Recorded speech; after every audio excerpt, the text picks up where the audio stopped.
today, man, we got a special guest and a special setup, man. We got back my friend Dave is gonna be co-hosting today. Hey, man, trying something new. And the main guest, Tim, you want to introduce yourself, man? AMS3 Petty Officer Third Class Jordan. AMS3. What does AMS3 stand for? AMS is Aviation Structural Mechanic. So, aviation structural mechanic. I'm pretty sure you were working with aviation equipment. Yes, aviation. Exactly. So, hold on before you get there, because I know you're gonna start talking. I need you to stop you real quick. Stop you real quick. And he's only doing that because he let me go the first time. And I know like, he is like, whoa. He was telling me his life story. Oh, okay. So Timmy, first and foremost, thank you for coming to the channel. I know it took Dave to be here, so you can be here today, man. I'm his emotional support sailor. Yeah, they don't have dogs for us. No, but Tim, first question that I like asking everybody: what made you join the military? Well, it's kind of a long story. No, we'll come through with it. Let's go. Well, first of all, I always have liked aviation. And I wanted to be on the water. But there were other stipulations why I joined. But the main reason of joining the Navy, because I like to venture. Not only on land, but sea. And at the time, I was looking for, adventures. Was a time that I needed to step up a career choice. How old were you when you joined? I enlisted in the Navy when I was 24. 24. I was 21, so it's not that old. So now look who looks older. Who looks better? Oh, yeah. Me. We know why. Me. We know why you wear the goatee. I'll just keep that a secret. So you joined when you were 24? I did. Why so late? I had, like I said, at the time, I needed to make a speedy career choice to get more experience. Okay. Did anyone before you was in the military? I have a great grandfather that was actually a Confederate soldier. Oh, wow. That's crazy. So, yeah. I don't know the details, but I could probably get back to you on that. Okay. So, 24 years old, you decided to go join the Navy. Why? Well, you say because you like the water and you aviation. So how was being 24 years old, going to basic training? How was that for you? Well, to me, it was like vacation because I was working anywhere from 60 to 80 hours on the average a week. And to wake up at 4 or 5 o'clock in the morning, I didn't have any problem with it and go. What were you working on? Excuse me? What were you working? Before I joined the Navy, I was doing live source x-ray. Okay. What is that? Live source x-ray is going into refineries, pipelines, and actually using a live source Iridium-192, Cobalt-60 radioactive source. So you were looking for cracks? Yes. Basically. Cracks in pipelines and stuff like that? We used a lead-based, they call it a sleeve, and we put the film in there, and we had to process the time to be able to expose based on distance, Curies, which is your source strength. There was math involved. Sure. Along with slide rules. How long did you do that? Did you use an abacus? I know you're older. I did that for a year and a half. Yeah. Before I pulled the trigger, shall we say. Well, cool. So you went to basic training. It was easy for you, but were you the oldest one in your platoon or section? There was actually one other person that was my age, and I believe there was only one other person older than me. Also, let me pause right here, real quick. Make a pause. Another reason why I got both of these guys right here. If y'all remember, right, I talked about Dave and team getting together after basic training. So basically, both of y'all were in the same unit, right? Same platoon. Well, you call it platoons, but it's not what we refer to as platoon. We refer to it as companies. A company. A company. Okay. So in the Navy, we had what they call a company. Okay. And pretty much that's where we were associated. Yeah. All right. So the long story is, let me just go around with how we were reacquainted. Right. So I hang around with another friend of mine. A very shady crowd. Yeah. And one was, I guess, somehow there was a car show that we ended up meeting or showing Juan, going with Juan over, or meeting him there. How should we say that? And afterwards, Juan had a friend that he wanted to go visit with on the way home. So when we followed Juan to the house, we were introduced in the driveway, and Dave looks at me after talking, and he says, "Dude, I know you." I know you. I said, "Okay, I know it's a small world. Be careful what you say." But I don't think so. Somehow we got to talking. I don't even remember how it even. Were you in the Navy? Yeah, we were in boot camp together.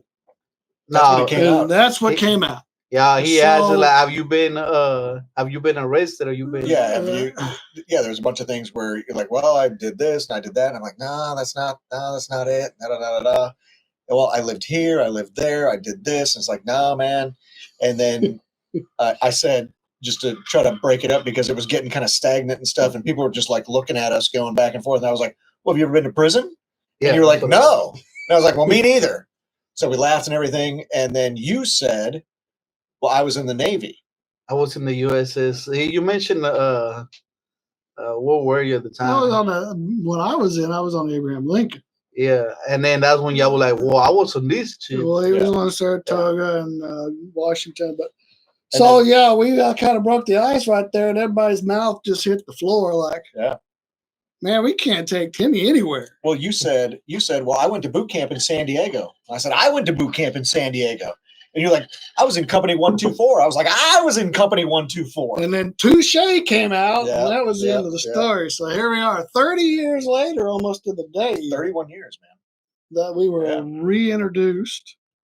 And you only live, maybe 5-6 miles from where I live? I don't even know. I thought of it the other way around. I thought that you lived 5 or 6 miles from me. Yeah, but your house is, a lot newer than mine because I've been established in this area for a little bit longer. Oh my God, here we go. Yes. So, you got seniority. You win, Timmy. Okay, so anyways, that's how we were reacquainted. That's how we know each other, and that's so let's go back much to you, why Timmy. he's even here. So why am I here? So let's go back to me. So you went to a basic training, got out of basic training. How was basic training though? Like I said, I don't think it was that difficult, but I had an issue with my knee, my right knee. When we would run distance, they would act up on me, and I couldn't understand why. But I struggled through and, of course, went to medical, and they took x-rays, gave me the no running chit for like a week. And so did they give you that when you were in basic? Yeah, and then it went away, and I was like, this is strange. When, about what week was that had happened? Where you started having issues? Maybe 4th or 5th week. I Really? don't even know. Okay. Because the first time we did any physical running, we ran as a group and around the track, the dirt track. Remember that? Oh, that was horrible. And that was the one and only time we ever did that. Well, we used to run back and forth from our appointments and stuff. But as a group, the whole company running, that was the only time we ever ran together on the dirt track. On the dirt, yeah. I mean, we used to run on the asphalt. So other than that, everything else was clean air, should we say? Yeah, it's the best way. And other than that, the physical abilities being push-ups, sit-ups were a little bit tougher, but The running, I didn't like to run. So once you get out of basic training, how is it for you? Like, do y'all do the same basic training and then y'all go to your different schools, or how does that work? So Because I know you did something yeah, else. Yeah, so yeah. That was after basic though. yeah, That's what I'm saying. Like after basic. you get out, like you go to finish basic training. Did they send you to different schools, or Well, how does that just work? like I mean, in the army, did you choose your Yeah, career path? yeah. Okay, I want to do this. he did. I didn't. The reason being, I was going to seek my commission. Okay. So when I say that, the reason also for me enlisting, I enlisted in Sharpstown Mall recruiting office back in '93. But prior to me doing that, I had looked into officer programs because I already had a bachelor's degree. I already went to school. Oh, you're 24 already. Yeah. So I had found myself in a position of overeducated, not experienced. So I was pretty much overlooked when it came down to any kind of entry level position because I was kind of like underqualified. I didn't have enough practical experience because I went to school for aircraft maintenance. Yeah. Everybody's like, well, that's cool. Today, look what's going on. They're dying for experienced aircraft mechanics. So, July of '90 is when I graduated from college. Does anybody remember what was going on in '90? Pretty sure that was Iraqi stuff. That was There the was some first. bad stuff going on in I was 4 Sandbox. years old. That was the first Gulf War, 1990. Oh, You're it's only 3 years. 4 years old. 3 years So old. Yeah. 3 years old. So yeah, that's how old I am compared to you. I'm trying not to grow Continue. up. I'm trying to stay young. Uh, So yeah, I found myself out of school trying to get hired with an airline. But during that time, they were at a hiring freeze because of all what was going on. The jobs, the war, the effort, the whole thing. Yeah. I did go and interview with Delta, and I'll never forget. get the mic closer to you, please, sir. I'll never forget the starting pay scale for a licensed aircraft mechanic. From what I thought, Delta was one of the more preferred airlines at the time for those coming out of the military. Also, they were starting pay at $11.25 an hour. That was a lot of money back in the day. Continental, which is now United, is $13.25 an hour. Yeah. I was not just looking to just get my foot in the door, but I was going to advance to upper levels because I had the education.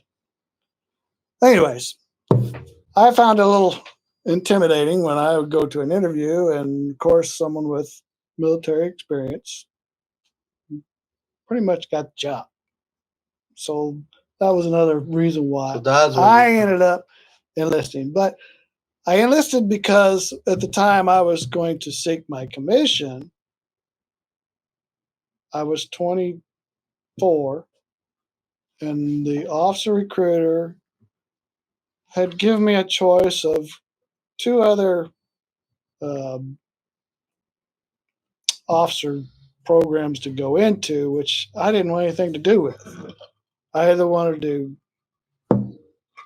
do pilot training or mechanic, being a maintenance officer. So neither one are open for another year. I'm like, I'm going to be 25 if I have to wait that long. So I went ahead and enlisted, and the recruiter even said that, the Navy does like to promote within before it does, recruit. should we say, take applicants from outside. So I was like, okay, I just want to get more experience. I don't care. I'm not going to better myself than anybody. I'm going to go do what I need to do. But at this time, you already had your pilot license, right? I not only had a private pilot's license, I had an aircraft mechanics license. I even had a bachelor's degree. Sure. So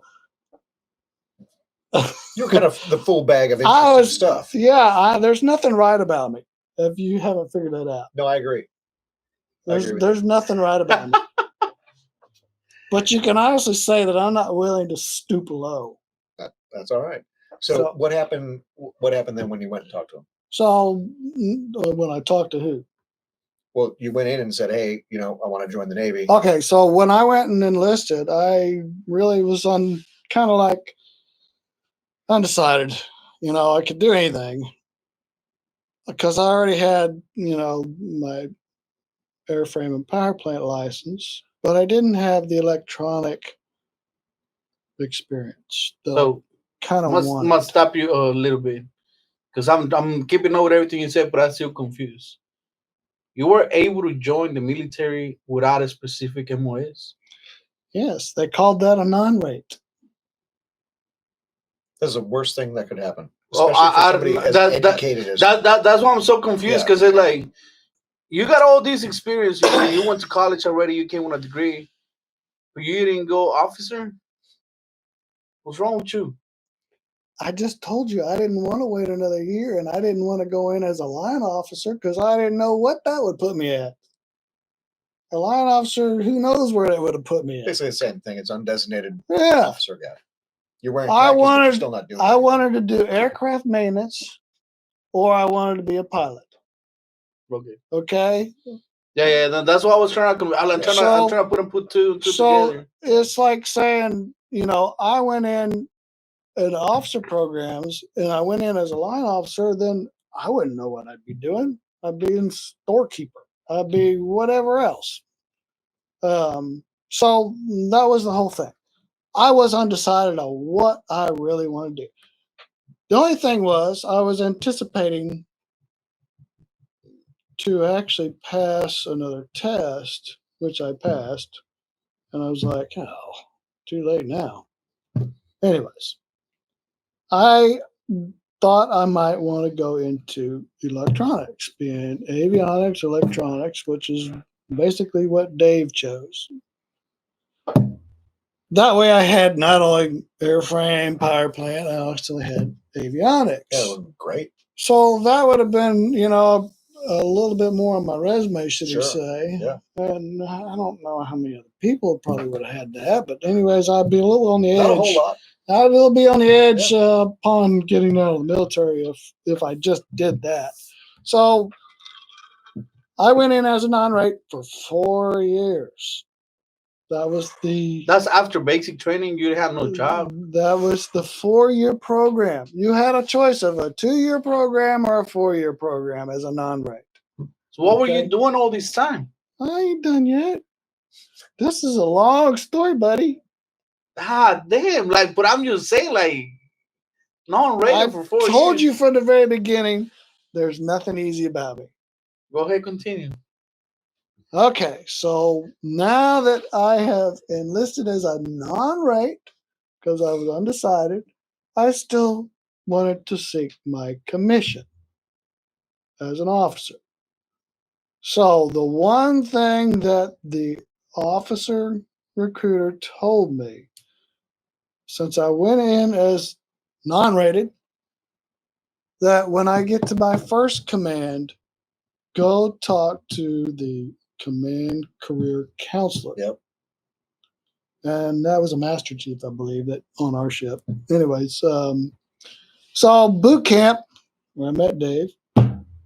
Not only did I meet Dave, we marched next to each other. Of course, he was 18, I was 24. I don't remember anything. I drank a lot more since then, even though you weren't of that age. It's understandable. So, here's to you. Yeah, cheers. Boot camp. He went to his specialty school, AT. Yep. That was, you said how long? 9 months? Yeah, right around there. Since I went in as non-rate, I went to what they call an apprentice program. So where it was just a general course on aviation. Now, it was only, I think, 6 weeks, something like that. Wasn't long at all. Yeah. They were rush to get you in, right? Yep. And that all was in San Diego. San Diego boot camp, NTC, RTC, which is gone off Rosecrans. So after leaving there, well, I can get really dirty and say that since I already had education, I went in as an E3. Mm-hmm.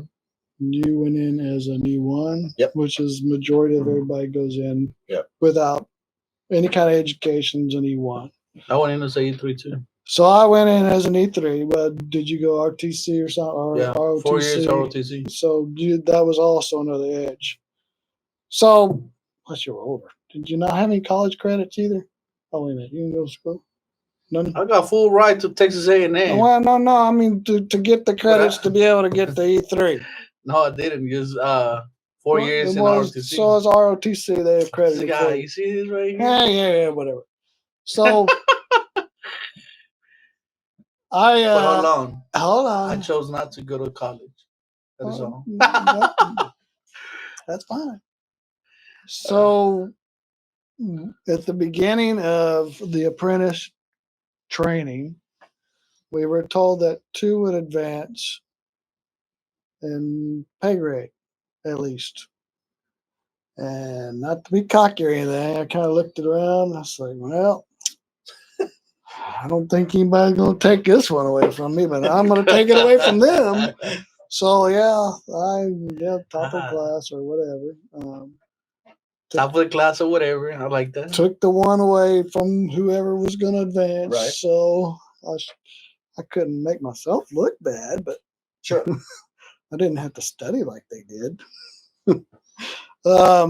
So I get my orders after that to the USS Abraham Lincoln aircraft carrier, which was stationed in Alameda, California, which if no one's familiar where that is, you might as well just say Oakland, California. Yeah. Now, hey, you get the phone call. So Oakland, California, I ended up checking on board in December of 93. And actually, I had to wait for the ship to come back in. And I actually got to see it pull into port before I got on. And yeah, seeing a ship from distance isn't too bad, but comparing it to other vessels being like oil tanker, another oil tanker, and an aircraft carrier, I'm like, this sucker's getting bigger. It's big. That sucker's getting bigger. And finally it pulls in, ties up everything else. And I check on across, getting on, and I look at that sucker and there's people everywhere. I'm like, this thing's overmanned. There's too many people on here. How does anything get done? Everybody's tripping over here. Come to find out, there's a reason. So, yeah. That's when my journey began.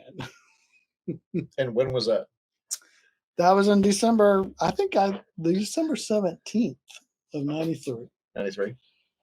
And my orders were given to me. And I was to report to weapons. All right. So they assigned you a job without training? They were going to train you? It was a non-rate. They threw you where they needed you. So, no, but that's what I'm saying. You're supposed to get trained on the spot, on site? Like I said, they threw you where they needed you. Okay. So mine was weapons. So I checked into weapons. I'm like, what does weapons have to do with aviation? So I don't know. You weren't ship's company, but I'm sure you had a checklist that you had to go and check into all the different departments, divisions, Yep. whatever else. Yep. So yeah, this was a lengthy process of like 30 different places you had to go. Not only you had to go find. Not knowing how to read compartment numbers and everything else, you're like, okay, this is gonna be fun. So you did have somebody that would help you here and there. You just ask somebody, oh, it's over there. Okay. So during that process of checking in, the one place I just told you earlier about, the Master Chief was not there at the time, being the command career counselor. So I just had to get the initial and go on. So I ended up reporting to G3, which is weapons, and their responsibility was the magazines. So that is where they build up the armament, where they store it all, and that's where everything has to be maintained also. I'm like, what does weapons have to do with aviation? I couldn't figure it out. So I did ask a few guys here and there, what does it take to get out of here? Oh man, you got to be a 4.0 sailor. You have to, spit shine your shoes, crease your shirt. Oh yeah. I'm like, I'm not worried about all that. Well, I ended up escorting another shipmate, should we say, another guy from boot camp around, and we went into the command career counselor, and lo and behold, Master Chief was in there. Now this was 3 weeks later. So On the Lincoln. on the Lincoln. Mm-hmm. And you guys were still in port? You hadn't left yet? Yeah, we were. Is that what picture is that? Where is that from? Is that the Lincoln? Yeah. Yeah. CVN 72. So I ended up talking to Master Chief, and I asked him, what does it take to go to AIMD, which is Aircraft Intermediate Maintenance Department? So he had told me that, tell me why. I said, well, I don't know. It's like, he picks up the phone. He says to Master Chief of AIMD, I have an airman in my presence that I need to send down to you. So off down to talk to Master Chief AIMD. Now, this was the open book.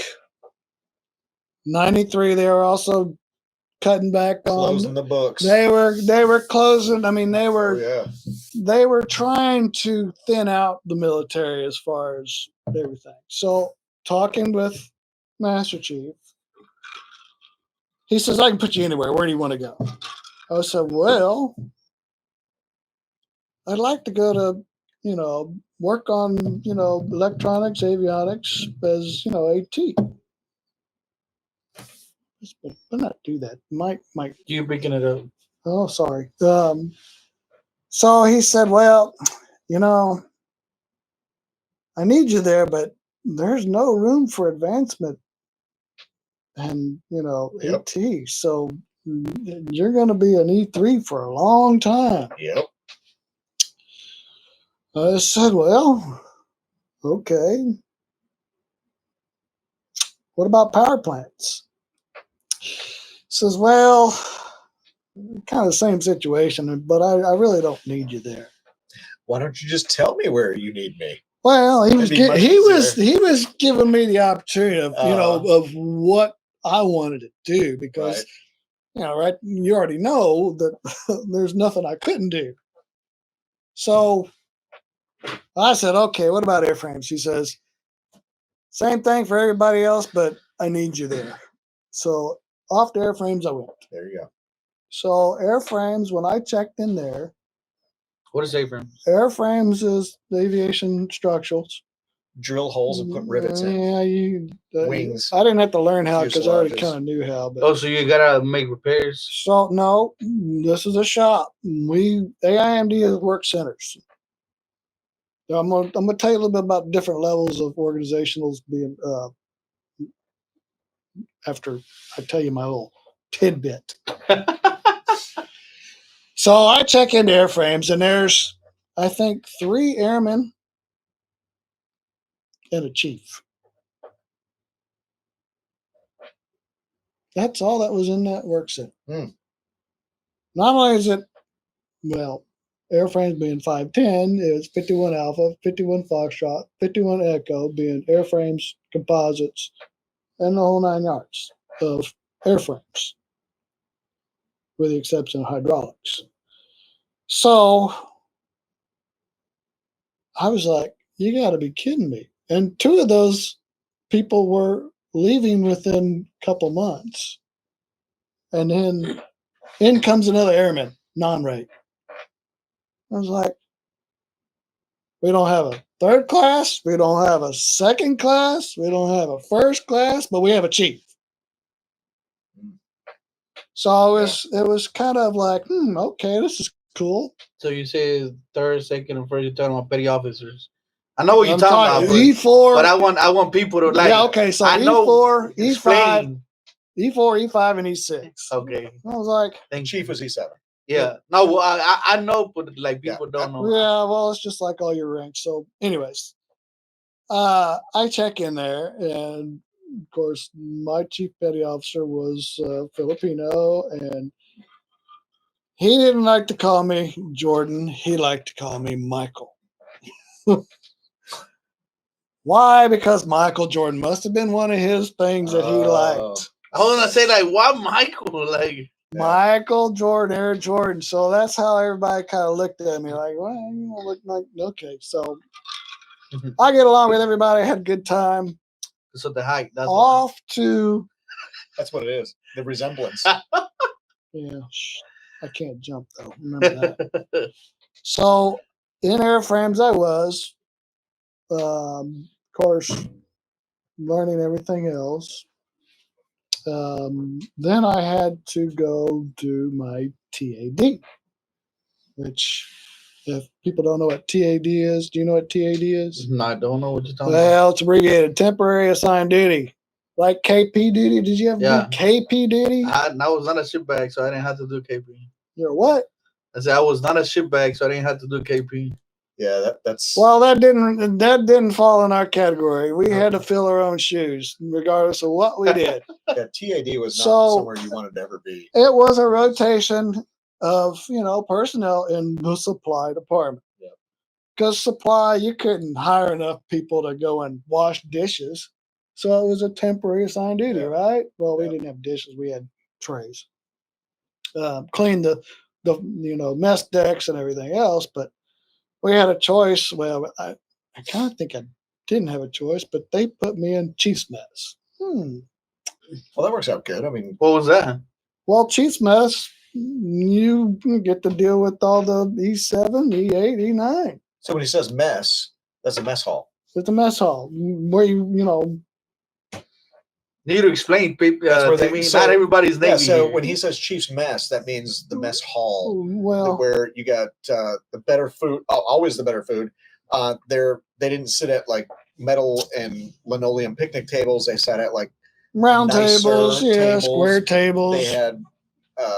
It was a more, should we say, casual dining. It was casual dining. It was high class for the military. It was like a supper club. There was less personnel to deal with, but.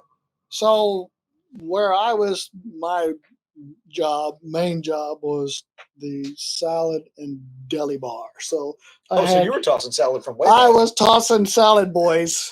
So you were the salad lady. I wasn't a Chris Rock, but that's what you're telling me. You're the salad lady. I was a salad lady. I was the deli boy, whatever you want to say. But you know what?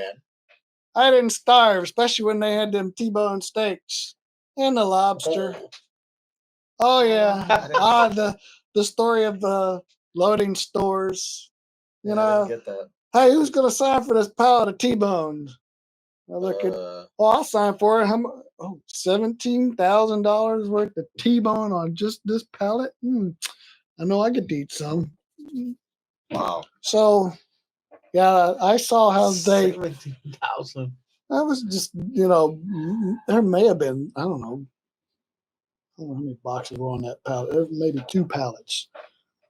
And so I learned real quick that, there's a way to do things and a way to hurry up and get things done. And watching these guys cook the T-bones on a flat grill was not too appealing, especially when there was just salt and pepper. Yeah. That's all you need. Oh, you're living in luxury. Why?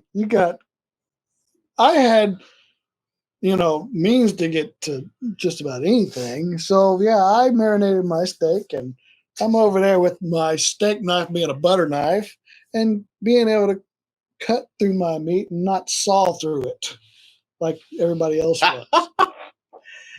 So hey, I'm just thinking it, but you're making the face. Yeah, we didn't have that at What? all. Yeah, we didn't have that at all. What do you mean you didn't have what? We didn't have any of that, dude. Well, that's TAD, buddy. That's the TAD I got to was- do. I remember having the breaded veal. Oh, dude, it was so bad. It was like eating an off beige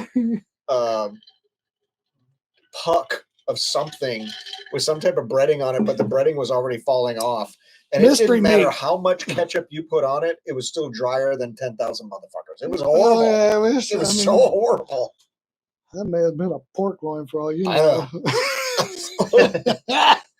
A breaded pork loin. And I remember fried. too, before I went in, my dad was like, "Oh, Navy has the best food. Navy has the best food." I didn't experience that at all.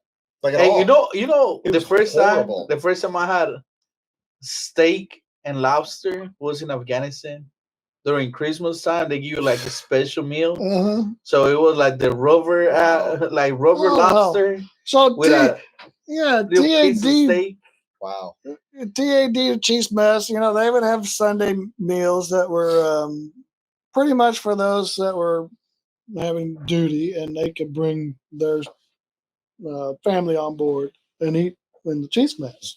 Yeah. So Sundays were like special meals, being T-bone, lobster, or whatever else may have been. Yeah, I never experienced that. I don't know.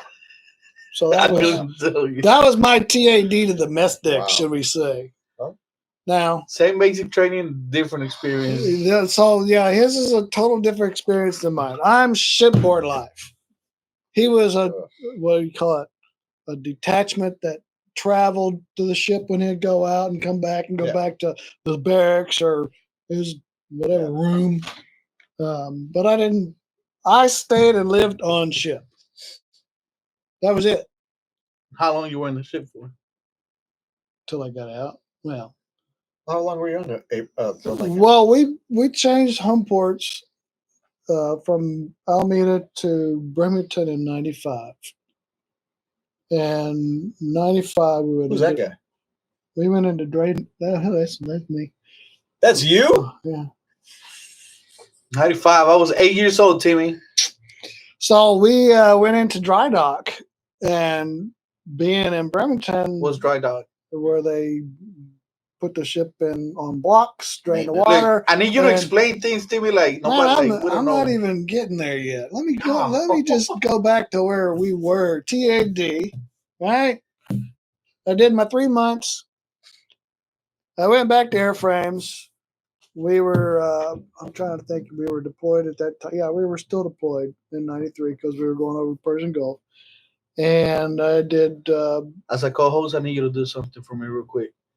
Every time that Timmy slapped the table, slap him in the hand. Oh, gee. Sorry. I got to get off the mic. Continue, Timmy. So you might get slapped. Continue. 90. Going back to airframes, I went to this area.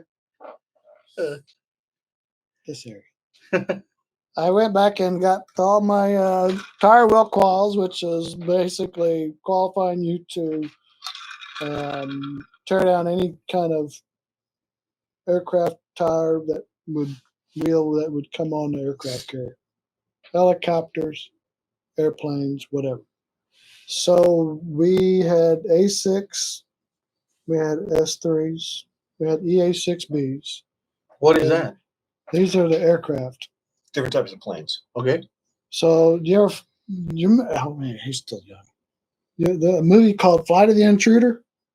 Don't know what you're talking about. Timmy. Yeah, that was like maybe 86, time 83. I was not even born yet, Timmy. I'm sorry. So, anyways, that was. I've seen movies that we all made have. before I was born.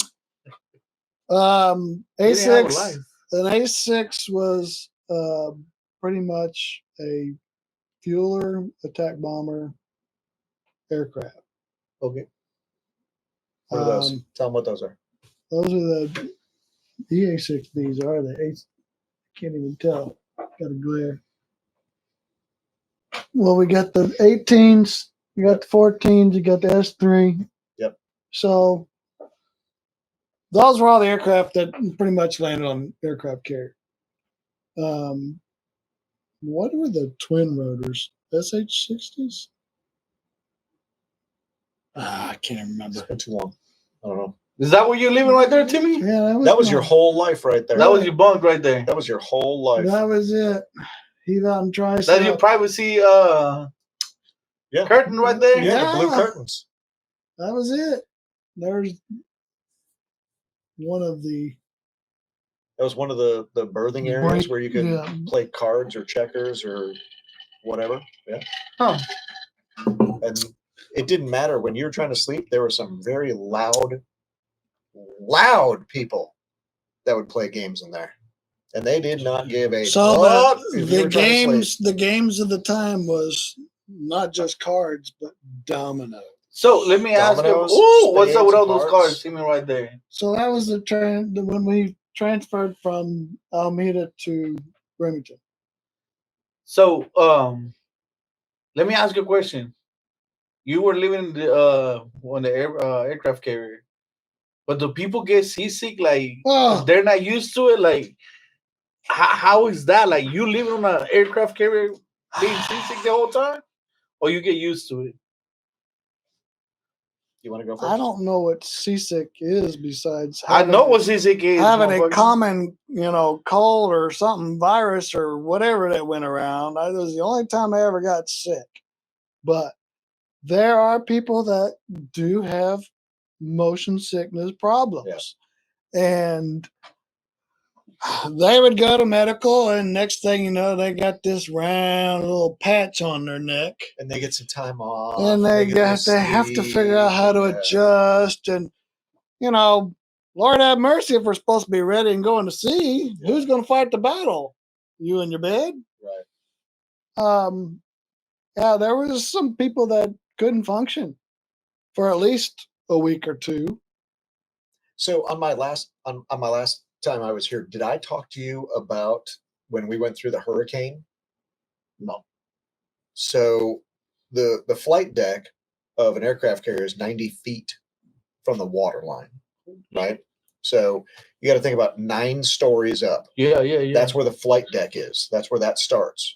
And there's flight deck cameras that are always on display. And help me out if I'm wrong. They're always on display. So the 90 feet might be a little exaggerated, but no, I'll just go ahead and go. Okay.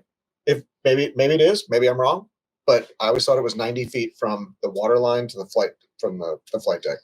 So might be 70. Cool. It's 70. Let's call it 70. Okay, continue. Let's call it 70. Either way. Slap them again, Dave. Wait a minute. Is that loaded or unloaded? There were TV stations on board where you could actually tune in and watch the flight deck cameras. So when they're running sorties and we're doing no-fly zones and all that stuff, you could turn on the flight deck camera, and in your old-ass TV, they call it the Platt. The Platt? I never heard that. Yeah. So it was called the Platt.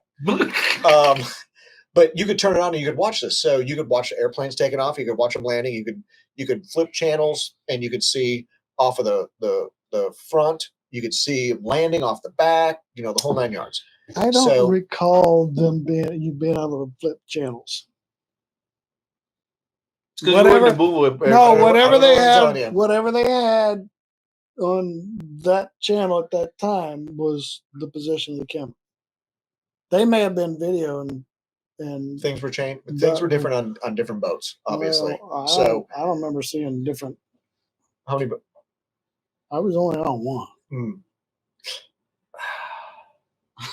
Slap him. Anyway, Hey, so whatever. We don't promote when violence. we were coming in this back channel. across the Atlantic, there was a hurricane that was on the Atlantic, and we tried to go one way about it, and then the hurricane changed. We tried to go the other way about it, and we ended up having to go through the middle of it. And there is nothing in this world that will make you feel smaller than watching the flight deck camera and the boat pitching down and waves coming over the flight deck. And we had to prep, I want to say days before that, but I might be exaggerating. It might have been a day before that, where all of the aircraft had to come off of the flight deck and then had to go in the hangar bay, and everything was chained down. We had to chain our equipment down, the whole 9 yards. And in our shop, I didn't do it. I can't take credit for it, but somebody hung a bolt by a string from one of the pipes that was up there, and they hung it, and then they took masking tape and they made an X on the floor of where it's supposed to be when you're just cruising along. And when you would hit waves and that thing would go 1.5 feet outside that and go 1.5 feet outside that. There was one guy, Streety, I hope you're not watching, but there was a gentleman on there, and I don't remember his first name, but his last name was Streety. And dude, that guy could not take these waves to save his life. And your trash can in your work center was an old style metal trash can. That's like the old trash cans that you would put out at the curb. That's what we had in our work center, and you'd have to shine it and all that stuff. Blah blah blah blah blah. Shine it. But oh yeah, we had to keep it super clean. We never did. I don't know what you're talking about. Anyway, but Streety made that his home, because that poor dude, man, when we were going through that hurricane, he could not hold his crackers to save his life. And everybody felt bad for him, but at the same time, it's pretty damn funny. But then after that, when you're going to chow and you're walking down, you got 2 long hallways. Hallways, what do you call them? Passageways. And they're going from the front all the way to the back. And you got to walk all the way down there. But when you're walking down there, you would see black boot prints on the wall from the ship pitching, where people are walking down and they gotta steady themselves. Yeah, that's probably where they were standing. They put the foot up just to be able to. It was no joke, man. I mean, when that ship was pitching and we were going back and forth and we were watching the flight deck cameras and the waves are coming over the bow of that ship. Man, I hope we make it. That'd be really nice to make it home. But I mean, you think of all this equipment that you see, all of that was in the hangar bay and chained down. And normally you could walk and kind of zigzag through, but I'm sure that was even worse. We had, You went through anything like that, Timmy? We had gone through storms, but not a hurricane. It was amazing. I mean, when you really think about it, an aircraft carrier is 1/4 mile long. And when it's pitching so much and the waves are coming over the flight deck, I mean, you're just sitting there and it's funny because it's not funny, but looking back on it, it's funny because there's a bunch of us and we're not watching a movie. We're not sitting around, watching something fun or watching a videotape or something like that. We're watching the flight deck cameras, and there's no flights taking off, and you're just sitting there watching it and you're like, oh, here we go. Whoa, And we had one ceremony in the forecastle one time when we were going through a storm. Forecastle's the front. Forecastle's up the bow where the anchor where all the chains go and all that. Yeah. So we're up there standing at attention doing this number, and every which way, and every now and then someone would have to catch their balance, because being in the front of the ship, that's where most travel, should we say, up and down is. Yeah. But my work center was all the way in the rear. So let's go back to Timmy's story. You ready? Go back, Timmy. Let's go. So after a tire wheel qual, I This was in the Persian Gulf. Our port of calls were Hong Kong and Dubai, which actually was Jebel Ali. And I'm trying to remember when I think I was still in airframes at the time of, was it August of 93? Black Hawk Down. Okay. We were called out of the Persian Gulf down to Somalia for support.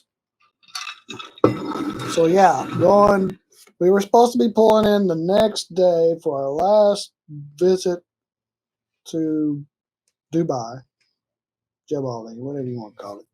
Same thing.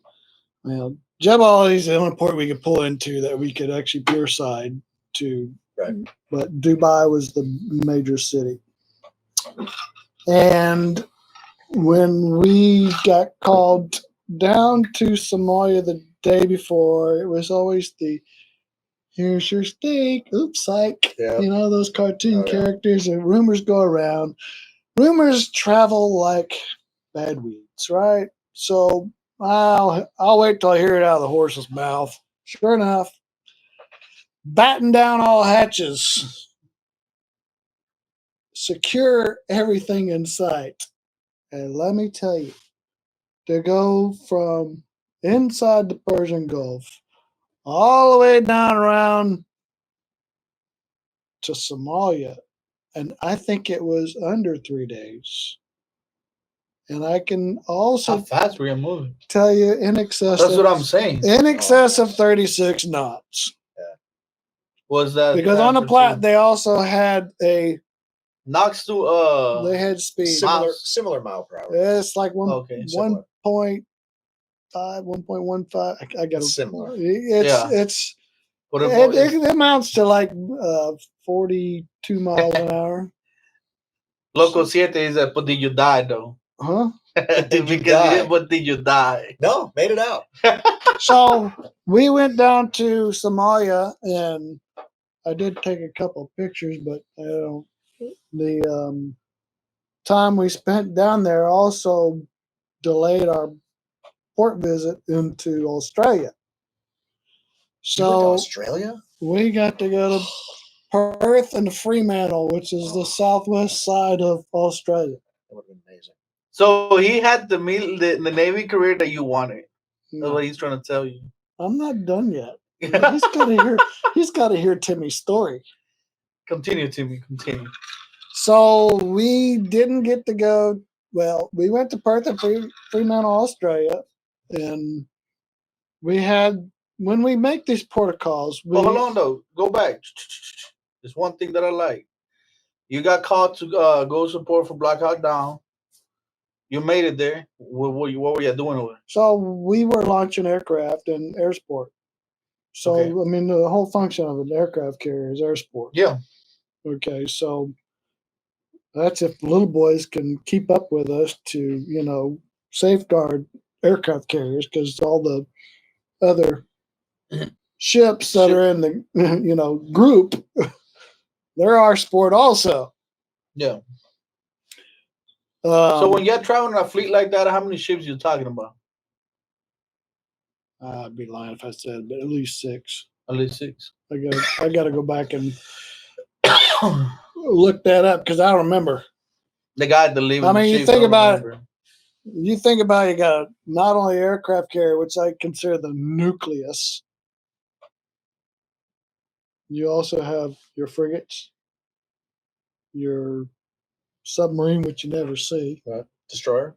Yeah, your destroyer, your tenders. Oh, look right there. 1, 2, 3, 4. So these were So you got 4. unwraps. Yeah, well, that's just 4 that were visual. You're never really all together though. It's not like they travel in a group. Well, You know what I mean? you are Yeah. in a group in a way, but you never see each Right, other. but it's not like you're like looking at them going, look at all those other boats out there. It's Okay, not, so you that far apart. Yeah, I got you. Yeah, you're absolutely that far apart. You don't see the other. This other was ships. 93. So how long you were over there? We were on station there in Somalia, I guess about 2 weeks. At least 2 weeks. Okay. Now, at this time, I had made my choice of a different path, I guess. What was the choice? No, it was just after that. Huh? Okay. So I decided to. I'm trying to remember if I was already moved into. After I'd gotten into another position. I got to back up and remember when, about what time. But after we left, I think Fremantle was when I had my application from AOCS. I had to go in front of a board. And what's AOCS? Well, Aviation Officers Candidate School. So that's what I was going to apply for. So I was in the midst of putting my application up to the chain of command. And one of those, they had to go and, have a pretty much sit down with 3 officers for an interview board. And I guess it was afterwards. I'm trying to remember. Maybe it was 94. I decided to go ahead and just stick it out. I think it was after that. Anyways, 90, let me just go back to 93 because, you get mixed up on all these different time frames of what happened. After we left, well, I was going to tell you in the port of call in Fremantle, Australia. So before you pull into these ports, you have the obligation to sign up, and I think we had to pay for them. I can't remember. Different kinds of outings. And the one I decided to do in Perth and Fremantle was the wine cruise up the Swan River. Yeah. Was this like a tour or something? Or what? It was a tour, yes. Okay.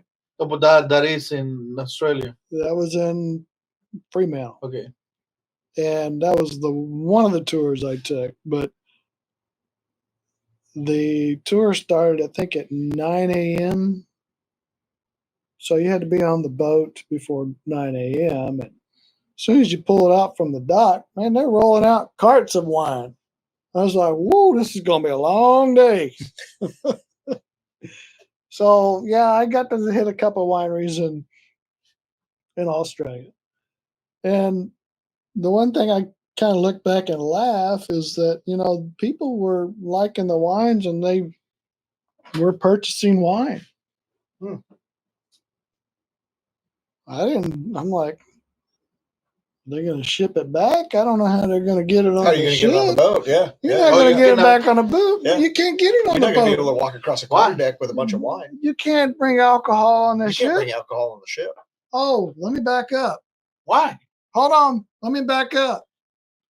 So, since we were called off, from our last port of call in the Persian Gulf, and we had to go to, support in Somalia, we didn't have, the time to, what do you say, cool off? Yeah, relax at all. Yeah. So when you were deployed at, on ship for an excess of a given amount of time, I think it was 45 days. They would have a beer day. Beer garden. Man, it sounds like your career was so fucking hard, man. You know how many times that happened? Oh my God. Never. Once or twice. I'm trying to hold on once. I know it's once. So when I left on the Saratoga in 93, he never had. We were out for 44 days straight. Well, 1 day short. Before we pulled in. 1 day short. And we pulled in on the 45th day. So that's 44 days straight of not having anything. And keep in mind, back then, it was a totally different situation. There's no internet. There's no TV stuff. There's no satellite stuff. There's nothing. So you pull out, you leave your loved ones and you're gone for 44 days before you hit port on the 45th day. I mean, that was it. And it's dry when you're out there, dude. You can't bring alcohol on the ship or liquor or anything. Okay, like that. so yeah, we couldn't bring alcohol on ship. No, there's nothing. You couldn't bring it on, regardless. Otherwise, if you got caught, you're gonna be in trouble. Oh, rookies. So Continue. I was rookies. kind of stumped why these people were buying all this He wine. says, "Locos, you have to say, sounds like a carnival cruise." Oh, I hell know, yeah. bro. I was in Afghanistan for No, a it year. was better than Carnival Cruise. It ain't done yet. I was in Afghanistan for a year, and they complained about 45 days. That's why. Anyways, continue. You know, us Navy guys, we had it gravy. We didn't have to duck, holler, scream, and cuddle. Yeah, we did. should I we was say. like, when you say foxhole, like we yeah. dig trenches, like you're talking about what the heck? I you mean, have we to- didn't have to worry about none of that. No, we didn't. Only thing we had to worry about was some drunk ass, coming back coming back from the bar, trying to get in the wrong bunk bed, should we say, rack. That was the only time. Well, you let him in every day, right? Huh? You let him into your bunk and Oh, yeah. So in Man. Afghanistan, did you guys have beer days or anything like that, or? Are you fucking with me right now? Formaldehyde. Are you fucking with me right now? The fuck out of here! Well, where'd you get all your food? The mail? So What's you that, weren't, like, mail? wait a minute. You weren't friends with any kind of, should we say, cooks Yeah. that knew how to We didn't have no fucking make cook. grape juice?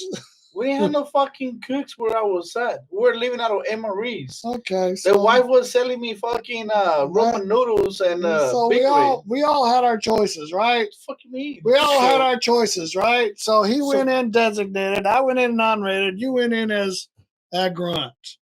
That's right. Okay, so what happens? That There's nothing bad about it. didn't mean that. It doesn't all mean could that, be bad, but Hey, that doesn't mean that we managed to get. The So kid this out. little cruise we got to go on, it was still, we worked, and we couldn't cry. I don't want to do that. And we couldn't call home and say hi, mom and dad, or loved ones, whatever you might want to say. It just had to wait. So when we pulled out from shore, and I seen someone crying, what are you crying for? That's all going to be there. All you got to worry about now is yourself and here. That's just going to have to wait. So I kind of, anyways, brushed it off. So yeah, back to the wine story. This motherfucker can continue to your fucking wine story. There was actually a chaplain on that wine cruise. And this was not the typical looking chaplain. He was, he liked to hit the gym. So he was in shape. And I got to talking to him. I said, so I've noticed all these people bringing, buying this wine. What do they plan on doing with it? I said, I'd like to bring my father back a bottle of wine. So how could I possibly do that? And he flat out told me, you can always donate it for services on ship. Really? I got you.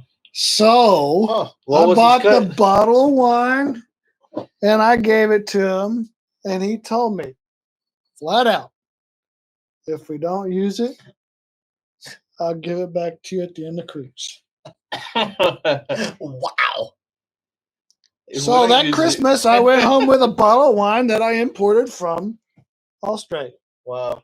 All them other guys that were hauling them cases of wine to the ship, Oh yeah. they ended up trashing them. Oh yeah. I'm I sure. was like, sorry. One bottle something, at least. I don't recall that ever going. So that was the little sneaky stuff you had to learn how to, deal with, right? You always had to have that hookup, right? I guess I never had that guy, so I don't know. Well, there was a hookups at, supply department. I'm surprised. I'm surprised Timmy was a guy with a hookup. Timmy, A hookup we Don't called you- was He was being able Red to from get Shawshank Redemption. good all this, what you wanted or needed. We didn't coveralls weren't something that was issued to us. A shipboard company, you check in, you're wearing your dungarees. I don't even know what they wear today, but yeah, if you wanted coveralls, you had to pretty much know someone and request them. Otherwise, they wouldn't have your size. Look, supply, cook, and mechanics. Those are your three main guys. Yeah. Oh, and Tim was all three. man, I'm telling you. And then I had a guy on the payroll, like he was working in finances. So those are your four guys, finance. So we have a dispersing is what we call it. So it's like, those are your best friends. Those are the ones that you don't want to get mad at. Like, keep him good. So dispersing was what you're talking. I don't know what you had to deal with that, but Travel, extra pay. What you mean? Supposed to put in extra miles. Travel. Yeah, you get travel pay. Travel pay? Yeah. I was on an aircraft carrier. That was my job. I was traveling. I lived and ate and slept. No, but whenever the unit send you says, if I'm stationed at Fort Polk, but the unit sending me to New York, well, that's travel Miami, pay. Yeah, whatever. Travel pay. Yeah. So No, that was just where we went. Oh no. Oh, I forgot I back got in paid. Yes. 93. I'm trying to remember before we even deployed. I'm thinking. When you got out the military, because you keep going 93 and 94. Hold on. I mean, all these little episodes that I had, I can't remember the sequence usually, everything. But no, I got to fly out of, NAS Alameda down to San Diego to meet the ship because I had a 2-week or 3-week course that I went through. And that was the one and only time I actually flew over the Golden Gate Bridge and I could see just the piers of the bridge because of the smog. Just only seeing pictures, right? Yeah. And so I had to meet the ship down in San Diego. I can't remember if I was 93 or 90. I don't know what year it was. But after the deployment, 93 back to Australia. Okay, left Australia, up to Hawaii, which I can tell you, December 6th of 93, we pulled into Pearl Harbor. And we pulled out December 8th. Oof. So December 7th, we had, I don't know if I'd want to be parked there on December 7th. Well, that was when we had the ceremonies, the whole 9 yards of, Pearl Harbor. So, yeah, we pulled out December 8th. And on the way back, of course, we got to invite guests to ride the ship back. They got a tour of the ship, which my father got to see, and everything else. So you were allowed, like, it was a special occasions where you can take family to the ship? We could invite one guest to ride the ship back to its home port from Hawaii to Alameda. So was the time travel day? It was basically a week. A week? And where did they sleep? In the berthing areas. The same with y'all? They also gave people like, I guess, upper class being, or whoever wanted to fly back from Hawaii to states to leave early. Therefore, they would create more areas, more room for the guests. So, yeah, I had my father came out and he rode back with me. So I might be a stupid question, but during any of that time, like, I don't know if it happened before, it could have happened. Like, you got family with you, that your ship can be called out for an emergency mission. Can that be something that might happen? There's always that possibility, but never. I'm not. So you've already transferred command, right? So when you transfer command, he has to know what that means also. So when you transfer command, that means that your battle group You send it to It's So- coming back, and a and new battle group is going out. Okay, yeah. So you've already transferred the command. And So you don't have to worry about nothing. Whoever, if it's an emergency, the next guy is the one that is gonna take it. Cool. That's what I want to know. yeah, so when we got relieved out of the Persian Gulf, Yeah. we got relieved by, I think it was the Nimitz. I can't remember which. And that was pretty much it. We were free to go. But we were also held on station longer because I think it was 95. Saddam Hussein was moving troops around, so we got held on station in 95. So back to 93. Finished the cruise in 93. 90, and I can't remember, it was maybe beginning of 94. I was approached by my chief petty officer, and he says, Michael, I got good news, I got bad news. I said, I don't care, just tell me. Because it doesn't matter what good news or bad news is, you're still going to have to take it, right? He's got to send me TAD again. What is that? Temporary assigned duty. So I did not have to go back to the mess decks of either Chief's Mess or the enlisted mess decks. I had to go to Emerald. What is Emerald? IMRL. I'm like, yeah. Okay, What is that? it? So I actually looked okay. at Chief and I said, what is Emerald? What is that? And it was in our supply of the Aviation Intermediate Maintenance Department that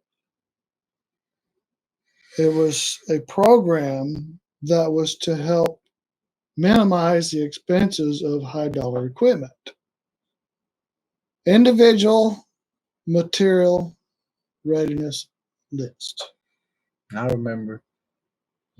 So The conversation that we're having the other day. Yeah. So this, in a nutshell, it was a program to reduce costs, right? It was created by my captain, admiral, and for every aircraft, the amount, let's say you buy, the military buy 5 aircraft, let's say F-18. Not only do you have to have a special screwdriver to work on a certain part of the aircraft, you also have to have a tow tractor to be able to move that aircraft. And you also have to have jacks to be able to lift that aircraft. So this is all support equipment. Keep in mind, I just told you 3 different areas, actually 2 different areas. Let me pause real quick. Do y'all have a specific aircraft that you're like, man, that's the best. That's what I like. Do you have an aircraft that you can say like that was? Well, I can't say that because I really physically didn't work on. No, but not that you work on, but that you like, that you're like, man, that's the one. No, you? Absolutely. Which one? F-18 Hornet. F-18 Hornet. Why? Awesome. Because it was the most advanced in our time. It was the most advanced aircraft at the time, and when he briefly touched on the tire cruise at the end, and I was able to experience a tire cruise with my dad on the Saratoga on CBN 60, and it was very special because it was a decommissioning cruise also. So when they're putting on an air show out in the middle of the Atlantic where they can do anything they want, they totally baited you in, and you're like, okay, if you look off here to the port side, the left side, you're going to see how slow one of our F-18s can go, and this guy's just creeping along, and you're sitting there going, wow, that's amazing, and you're on the flight deck with thousands of other people just all watching this and everything. And then all of a sudden from behind you, another F-18 is going, it goes subsonic and breaks the sound barrier as you're watching. And you don't hear him coming because you're watching this. And they totally set it up. So on one side of the ship, the guy's just going as slow as he can. And the other side, the guy just whips by and breaks the sound barrier. And you boom! So it's and like it the Blue Angel shakes the show. whole ship. Oh, this is better than way beyond the Blue Angel I got stuff. a Way comment. beyond It's the Blue Angel better. stuff. Local, see it. The F-14 Tomcat will always be cool. I'm not lying. Well, the Tomcat. Well, Well, absolutely, the Tomcat so, is because wait of a Top minute. Gun. Yeah, Top Gun. That's of what I course. say. Yeah. F-14s, F-16s. That's like I always like. So have you ever been? Has he ever been around an F-14? Oh, Loco, have you ever been around an F-14, bro? They asking over here. And So the 14s are absolutely characteristics, awesome. they're awesome, but they're a maintenance hog. They're a maintenance hog because of the fact They that would break all the time. they were leaking because Break they were all the wet time. wings. Yeah. Wet wings. What's a wet wing? See, there you go. A wet wing means there's no fuel cell. The wing itself is a fuel cell. Oh shit. Do you know what it's like? Do you have any drip pans underneath your They cars? say the closest that he been Do is I know? I don't have any drip pans within my the cars. closest that he been is 100 feet away from one. Okay, well, Awesome. They're absolutely awesome. they're awesome, but they were a maintenance hog. They Loco, constantly leak. he's not a car guy, Loco, so he's bitching about whatever. maintenance. So Continue. to see a drip pan, underneath an airplane, They would always be leaking. they were Always. leaking fuel because they were wet wing. Yeah. There's no fuel Yeah, cell. should I insulate him better, man? So No, that's the Well, that's manufacturer. kind of an aircraft mechanic guy, yeah. not an electrician guy. Should have put some JB Weld on there. Yeah, right. Man. Come on. So they have sealant that was meant for that, and I wouldn't want to be doing that. But yeah, Why not? So you were just being lazy. That's what you're telling me. Because of you, the F-14s were leaking because you were trying to be lazy, Timmy. No. You're the reason why. So back to knowing the You see, difference. now when I'm calling you out about your job. You gotta know where you're stepping bound. I'll go So ahead. because you're talking about a different level of mechanics. So when we talk about aircraft intermediate maintenance department, we're talking about workshop. You work in a shop. You don't go out there and work on an airplane. That's it. If the part comes to you, you fix it. Okay? That's why the organizational, being the O-level mechanic that works on the airplane, he couldn't fix it, so he has to go through his process of getting it to us to fix it. That's what you were talking and that's about. what I was saying. That was O level versus I level. I level. Where they would go out there and they would just hold the breaker on. All right, turn it on. Yeah. And they would hold the breaker on, and So- then something would melt or a fuse would blow, and go, okay, pull that out. Yeah, so it goes from O-level, if they can't fix it, comes off the airplane, it goes to I level. If I level is not allowed to fix it, not that they can't fix it, it has to go to depot level. Locals, you have to say, must be mad at Harley Davidson. You know they're out of oil when they stop leaking. Similar. Very similar. Yeah. It's like old Buicks. If they're not leaking transmission fluid, that means it's empty. So, yeah, that was the one aircraft that, it was cool. But It yeah, was super cool. I mean, it folded the How, wings. And like, I don't everything, understand you know. how you were living an aircraft carrier, but you don't got an aircraft like that you like actually like. What was the bombers? Oh my god. bombers. Yeah. Well, anyways, I got. Let me think about Like what a I was. B-52? Yes. Oh, yeah. How that was about a the musical B-1B? Well, what about the, everything else bomber-wise? We had a bomber. It was called the A6. So which one you? I say aircraft. I didn't made it everything. So bomber, you like one of the bombers? So I always thought the Hawkeyes looked cool because they had the Yeah, huge big radome, disc on the top, The radome. and they would fly out there, and they were still prop jobs, and they would fly out there and they would map areas. And I don't know everything that went on with those because I was never on one, and I was never a tech that went on one or anything like that. So anybody that was ever on a Hawkeye, don't say I'm a idiot. I am, but I don't know. But How can it is? They would go out and they would map areas and they would find out stuff that was going on with those. But I always thought that Hawkeyes were cool because they had the huge disc on the top. They were still prop jobs, and to see those guys launch off there, it was just like, It was incredible. that's cool. That was really neat because man, they got 2 props going, and they got to get enough speed to go off.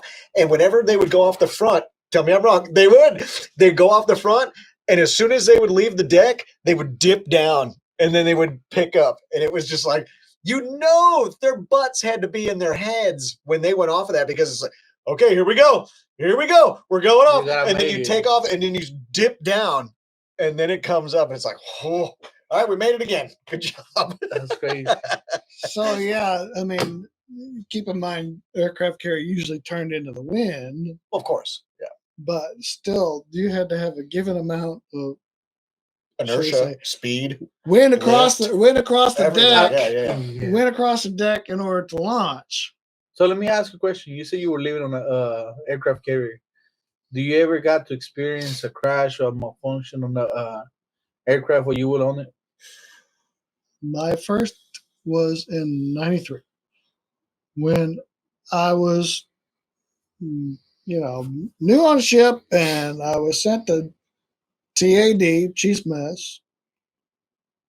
You get established in one area, and then you get sent to another area. But being ship's company, you're also attached to what they call a repair locker. Yeah. Being a fire station. Okay.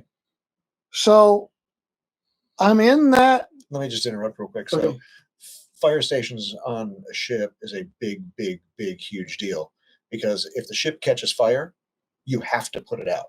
You don't have a fire company that you can call or anything like that.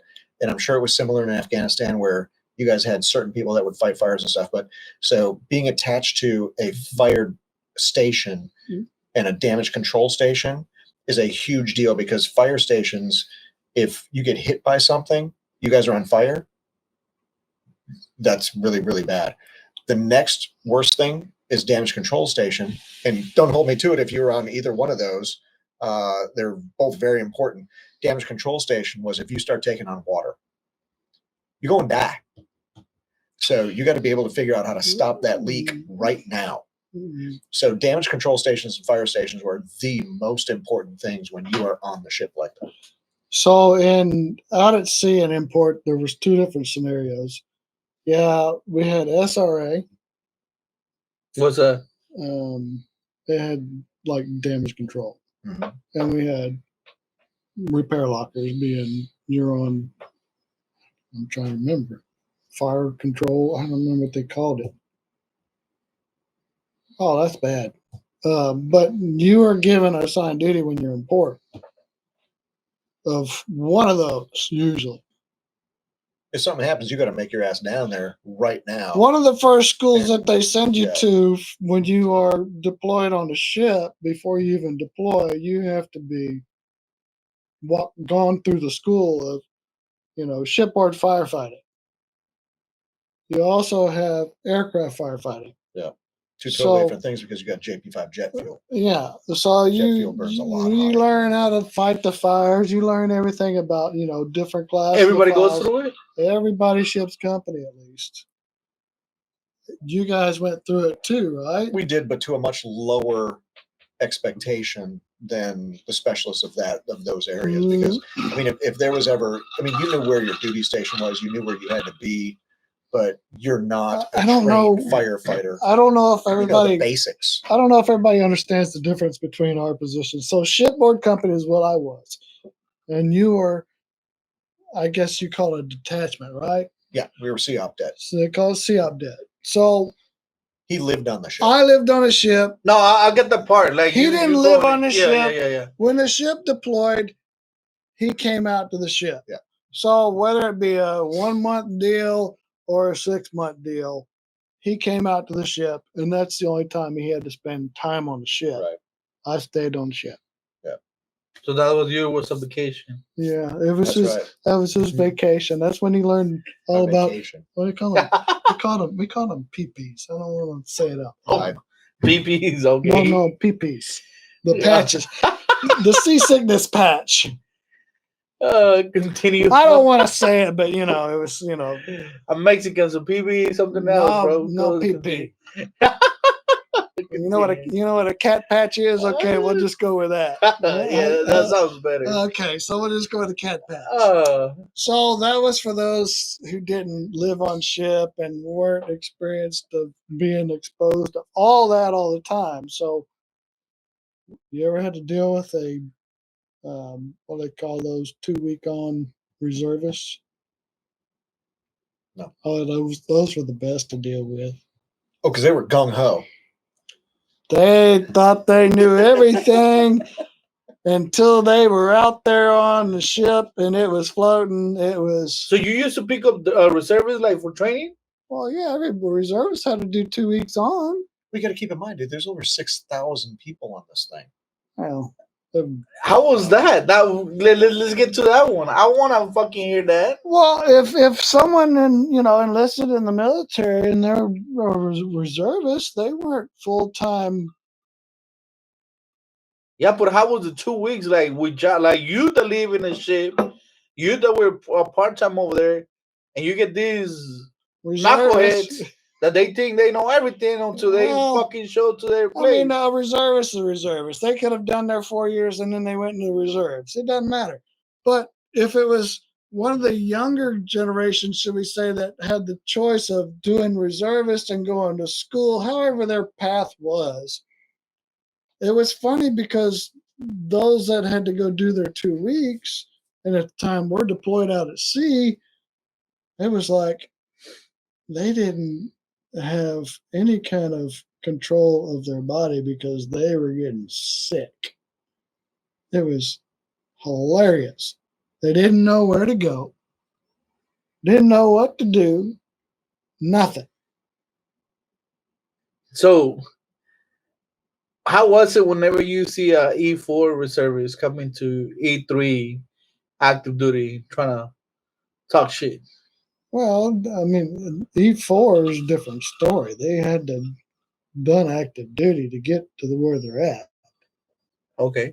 I don't know what kind of active duty you can see right now. No, well, because he had a different active duty than I had. Now, because I knew a guy that was E5, but he's been in the reserve for 15 years as an E5, and I was an E4, and I was in charge of that E5 because he didn't know shit. Well, yeah, and he didn't like the fact that He was an E5 for 15 years. Well, in as a reserve, time and service is different. Yeah, that's a whole different ball of wax because we had higher tenures. Yeah. Okay. But that's active duty. Reservist is totally different. Yeah, the time and service is different. Okay. So yeah, but they would hate. Like he came in active duty after doing 15 years in the reserve. He came in as an E5, but he didn't know shit, and he got mad because I was an E4 and I was in charge of him. Like, what are you trying to do? Sure. Yeah, that's what I was asking. Like, so the Tiger Cruise. Back to the Tiger Cruise. I don't know what Tiger. What's a Tiger Cruise? I don't. What is Tiger? That's when 3 days before you pull in or whatever, your family member gets to go out. Okay. Yeah, 3 days. Ours was a week. I don't know why they called it Tiger. I'm trying to remember why they called it Tiger. I don't think it really matters. Anyways, you can have a guest come out, and he was talking about the air show. So the air shows,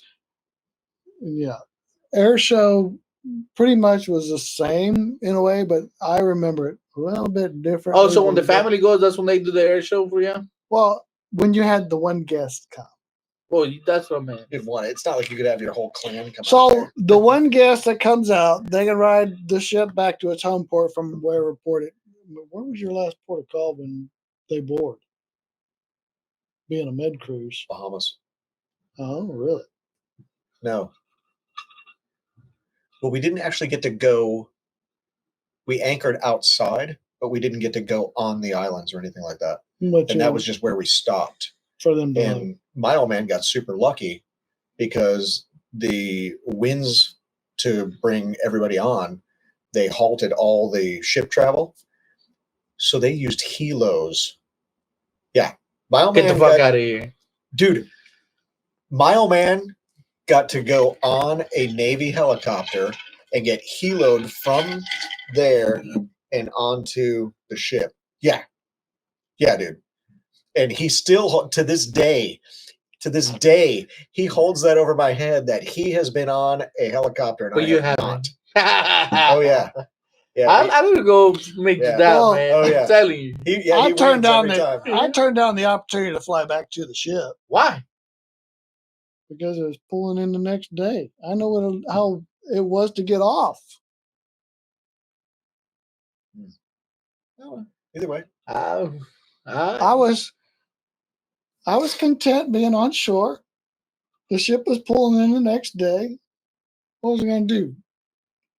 Fly out there, go through everything, and wait to get off the next day? No, I know what it was like. So yeah, I turned down that opportunity. Too cool for school. I got you. Continue. I just really didn't feel like.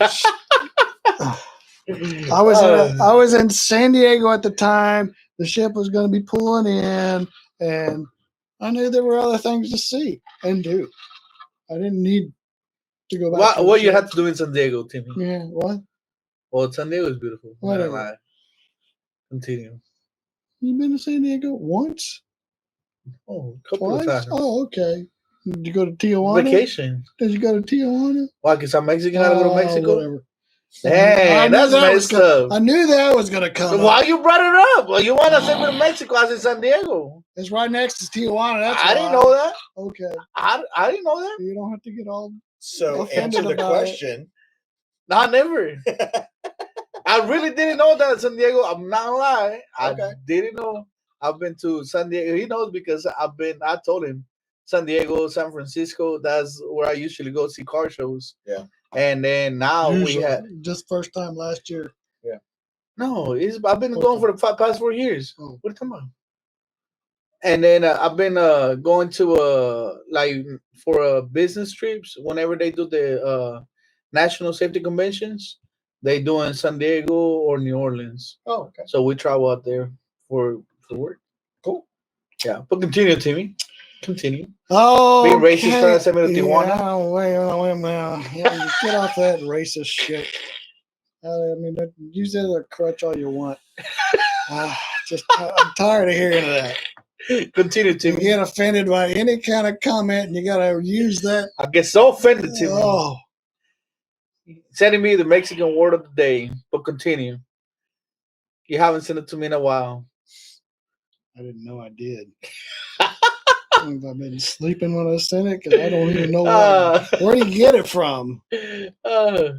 So okay. So you were on the Lincoln the whole time you were in, basically. I was on the Lincoln CVN 72. Yep. Okay, so after 93, I'm trying to remember when I was moved in TAD. For the Emerald. I was put in that position, which is normally held by at least an E5 or an E6. What was your rank at the time? E3. Oh, you say the E3? Oh, well, you say there was no room for advancement at the beginning. Believe me, you know what P&A means? No. Pass, not advance. Not advance. When you took the test, hey, you passed. Congratulations, you passed. But you don't advance.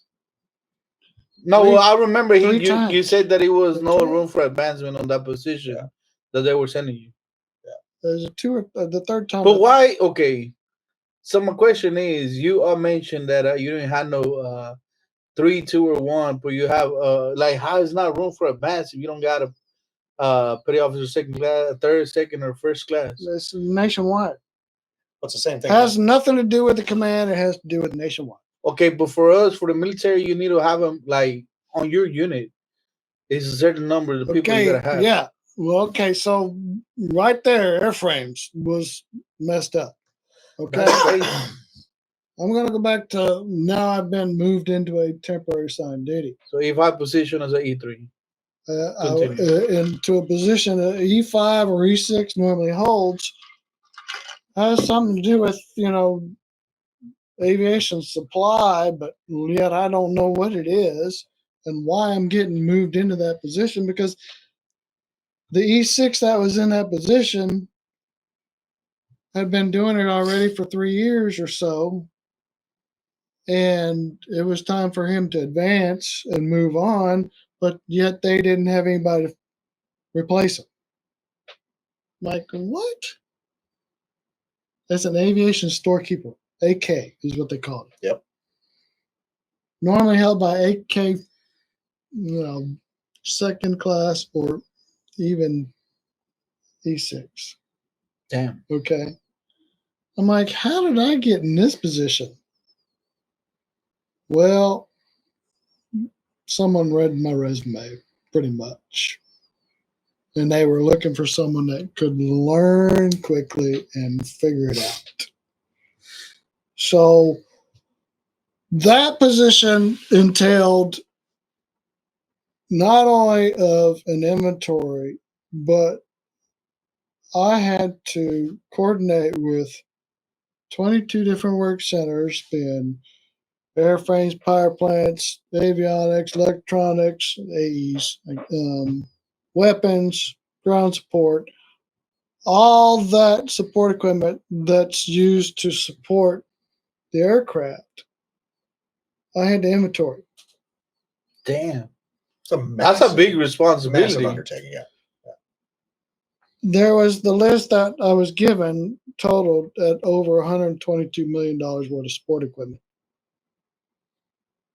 I know. So I had to create this list that was required for us to have on board to be able to support the air wing, to say that we're ready to go to, sea, to war, to whatever, to deploy. Before you embark, yeah. So it was your responsibility making sure that every aircraft was ready to go.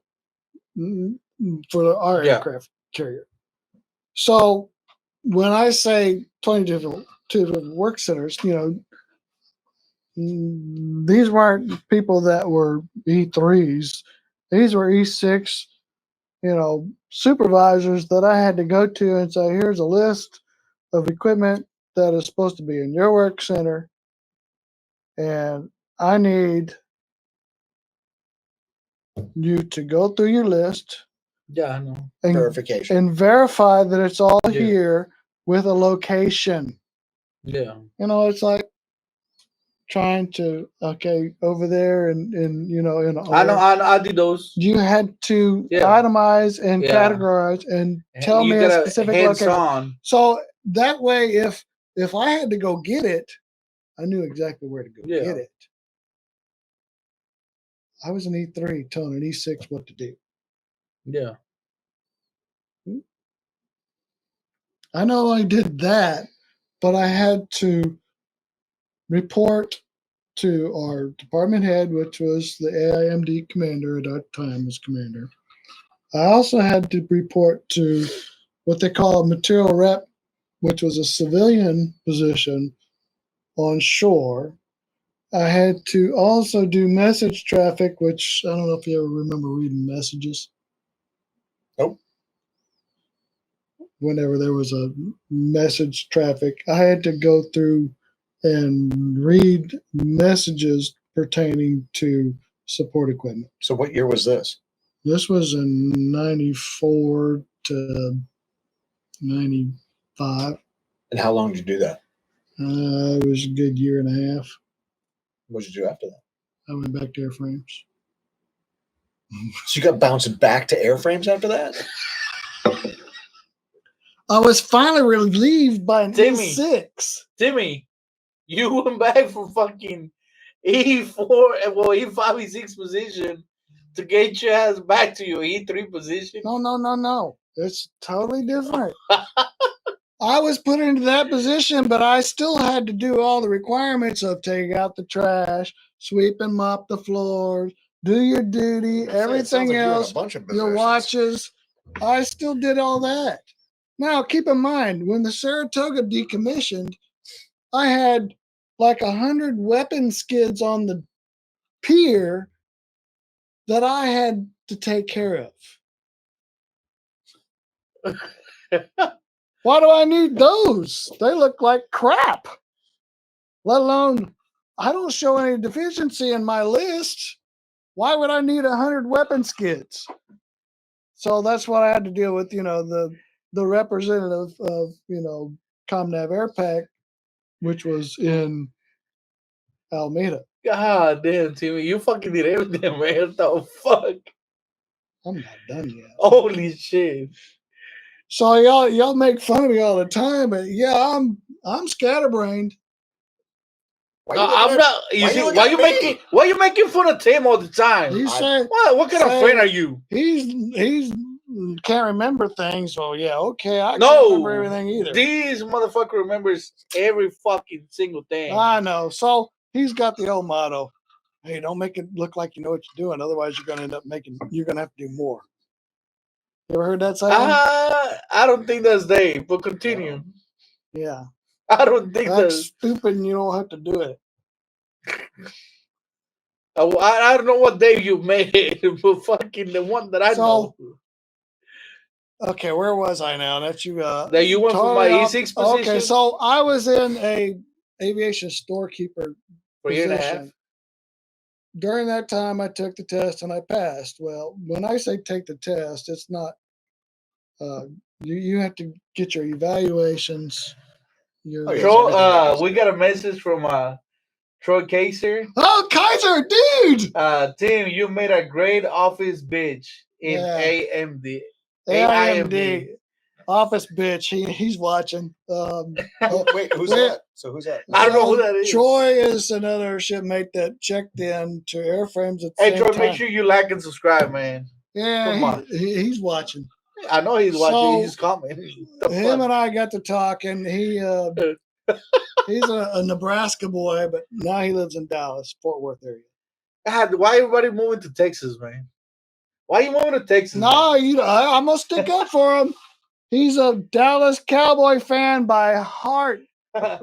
Hey, loco siete say, I think they made Tim my honorary Mexican while he served. They put you fucking all the shit jobs. You were doing everything, Timmy. Come on. Yeah, Well, you sound like a Mexican. I don't exactly know. I mean, besides mopping, sweeping, waxing, taking out the trash. Oh my god! I'm not gonna lie. Yeah. The only time that I had to wax the floors was my before I went to during basic training. Before they sent me to my unit, we had to fucking wax the floors at 4:30 in the morning every fucking single day. Just to That's suck. basically it. Well, if you didn't go to Afghanistan, you wouldn't have sand for floors, so it's kind of hard to clean. That say before I went to my unit in basic training. It's kind of hard to clean those. So You can't wax sand. I don't know if y'all are introduced to your broom and your dustpan and boot camp. I don't know what the fuck that means. It's your recruit broom and your recruit dustpan. I don't know. We're real soldiers, Timmy. Yeah. They give us weapons. Did they teach you how to brush your teeth too? Nope. Oh, they gave us the whole 9 yards. I don't know about all that. You know why? Because you had to live in close quarters. Well, I guess that makes sense. Hygiene should be high on your end because, well, it's for everybody.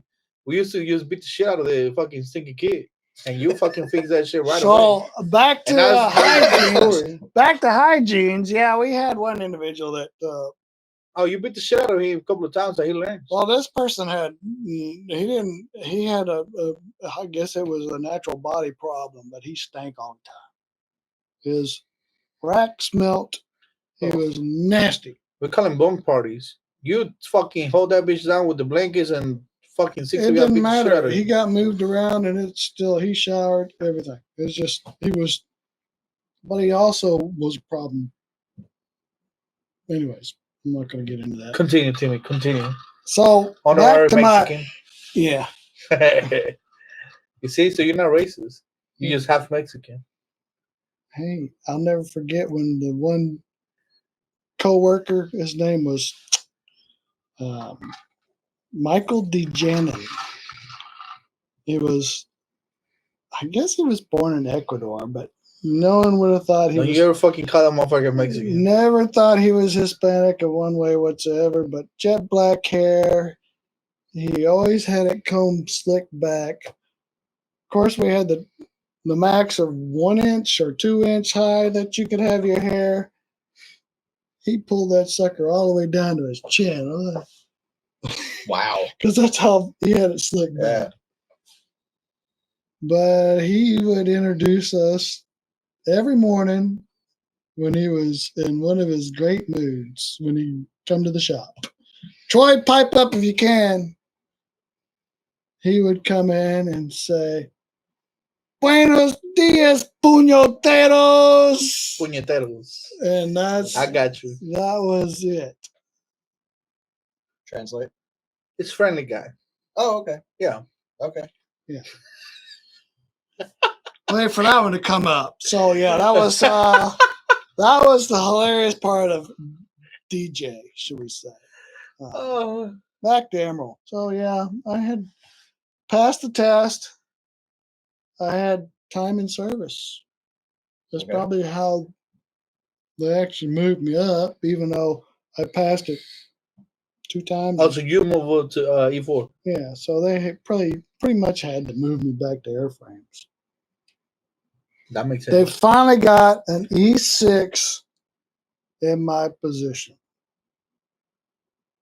She didn't even know what I was doing. She had never been on ship before. I'm like, I didn't even go to school for this. Yet I had to learn it. I was like, good luck. Here's the ball of wax. So off to airframes I went. How long you were in, Timmy? 4 years. 4 years. Why you got out? It was not my place. You didn't get what you were. I listening to you. You didn't do what you wanted to do, so that kind of makes sense. But during all this time, why you didn't try to go back to officer? Or At did this you? time, I mean, I was 28 when I got out. Yeah, I probably still could have, but I was like, no, it was time to move on. I've done it, seen it. We got Troy Kaiser. Kaiser. I'm sorry, man. I'm fucking Mexican. You gotta speak God German. damn. Kaiser. Michael. Oh yeah, fucking Jordan. We'll put the do-rag on his head. Do-rag on his head. Run around saying stupid shit. We couldn't understand what he was. He's blowing smoke. What he was the funniest dude we had in our shop. Tim, while you spend all the time in the office, some of us airframers were sweating our asses off in the shop. Yeah, Timmy didn't do shit. Yeah, I was jealous. I got an I was an office bitch, they call it, because I was working in the office, but yet I had a little bit more different sign duty compared to, doing the same old sweeping, mopping in the shop and sitting and watching TV all the time. That's because he was old. Yeah, he was just old. No, I didn't. So was he with you? Was he with you the whole time? Well, he actually checked on board in 92. Okay, so 2 years or in. 91. But he was an on-rate, and he was actually on the flight deck. What was his job on the flight deck? He was. What color was his jersey? I don't know if he was still blue shirt or yellow shirt by that time, but 1991, he said. Yeah, so he. They wants to know what was your color jersey. What color was your shirt? What color was your shirt? Well, he was probably a blue shirt. What does that mean? Chalk and chain. So on the flight, well, blue shirt. I hate to be ugly, do this. I'm gonna have to use the restroom. Well, go ahead, man. You know where's that? Where's the house? Excuse me. All right, I'm getting old. Getting, motherfucker. You been old. So I can't say exactly because I wasn't a shirt color. That was the guys that worked on the flight deck, but there were several different colors for the shirts that they would wear, and then they would have a flak jacket on. So you would have purple, you would have red. Red were like the AO guys. Blues were, I think, fuel. I don't know for sure, but I didn't do that. But there'd be a whole bunch of different guys running around with different helmets on, Mickey Mouse ears, the whole 9 yards, and they would have different color shirts on. So that would designate their job. So when the air boss was looking out over there, he could see who was where or whatever. So, Hey Kaiser, what was blue shirts? Purple was Phil. purple was Phil. Yeah, he's a fake Navy guy. He don't know. Yeah, I was. I don't know. I never dealt with that, so I never had. Oh, because you were just like you were not living like they were. It was all different ship. jobs. Yeah, they actually launched the planes and did all the flight deck. They moved planes around. They would chalk and chain planes. They would, make sure everything was that way. But I was more component repair than they were. Hey, so Kaiser, what was Blue Shirt's job? What was your job? Man, I'm glad. Like you see, hey, I'm motherfucker didn't want to come in, and it's literally a floating city, dude. I mean, there's thousands of guys that I never even knew their names that made that ship do what it had to do every day, and everyone had an integral job, and it was super important. But I was in my own little world of what had to get done, and that's what I did. Nah, but look, to be honest with you, like this is good though, because I'm learning. Like I was in ROTC for a minute. I did 4 years of ROTC. That's why petty officer, first class, second class, third class. I know the rank structure. Yeah. The problem is like I don't know a lot of the terms that you're using, so it's like that's why I gotta ask. And it's like I said before, this is a channel for every veteran. So I don't want just Army guys. Sure. I want Marines guys. So when I say dumb it down a little bit, is because some of these people that are watching are not. Sure. And it's like when I'm watching the video with you and Orndorff and you're talking about, different stuff that was going on. I know, man. It's like I don't know what that means, and I don't have a word picture. I can't see where you're at or what you're doing. So I mean, if you say you're riding around in a Hummer, that I get. I understand that. But other stuff like when Mackenzie was talking about a certain situation you guys were in or something, it's like I was never there, so I can't picture that. So with Mackenzie, when we're talking about the points, we were in Guantanamo Bay, so you gotta have points by the water. Let me see, hold on. Loco Siete. I remember I was a kid doing a tour on battleship when hold on, I got two comments. Loco Siete. I remember I was a kid doing a tour on a battleship when he was in Portland. In Portland. Even then, I had to dug a lot. Can only imagine what it was like for dudes that were over 6 feet. Oh yeah, it's talking about people in the ship. Like, well, yeah, and some of these pictures you can really see. I don't know if you've looked at the pictures that you can see, but the thresholds that we would have to walk through. Yeah, they were that's what I didn't want to. I didn't want to interrupt Timmy, but it looks. He took a picture like I guess it's the hall. Yeah, with just the little bitty ass door. Yeah. But let me get Kaiser, Troy Kaiser. Blue shirts were in hold on. I want to say in charge. We're in charge of moving the planes around on flight deck and hangar bay. Move them around in the hangar bay for different repairs. And when we weren't moving planes, got stuck cleaning. Best thing I did was take a test and cross rate to AMS aviation structural mechanic charge. Yeah, that's what it was. Yeah. Well, and that was the thing too, that you had the opportunity to cross rate. And what that means is you could, like my job as an AT, I actually looked at cross rating into intelligence. And when I did that, for like change your MOS, change your job. Exactly, change my job. Exactly. Yeah. Okay. Because I wasn't able to in our interview before where I said my rate was closed down. There really couldn't get any better. So I had actually done all the paperwork and everything to cross rate into becoming an intelligence officer or part of the intelligence community, not an intelligence officer. And went through all that paperwork, and I was able to, I achieved top secret clearance. And I know that's not, you see, it's like hard, bro. You see like the rubber stamp, top secret. It's hard. It's a big rubber stamp. Dude, that is ridiculously impossible. And when I found out, they ended up contacting so many people from my past. Oh, you don't understand. That I had no idea about. I had to renounce my second citizenship in order to get top secret clearance. Oh, so you got it also?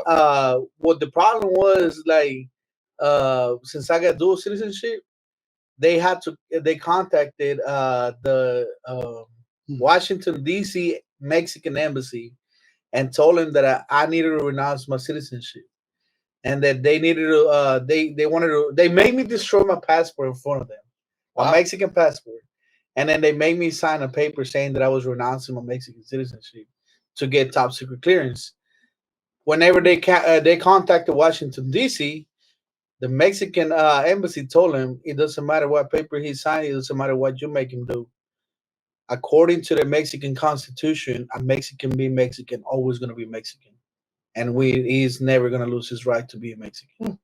So it's like it was What's something the else. passport got to do it? You know, for me, it wasn't quite so dramatic. Yeah, no, like it was ridiculous, man. And I don't know, you know, I don't recall what kind of clearance I had, but I mean, obviously, I was doing message traffic and everything else. I had secret clearance, but you know, in order to move to the next level, move to the next job, you require a higher level clearance.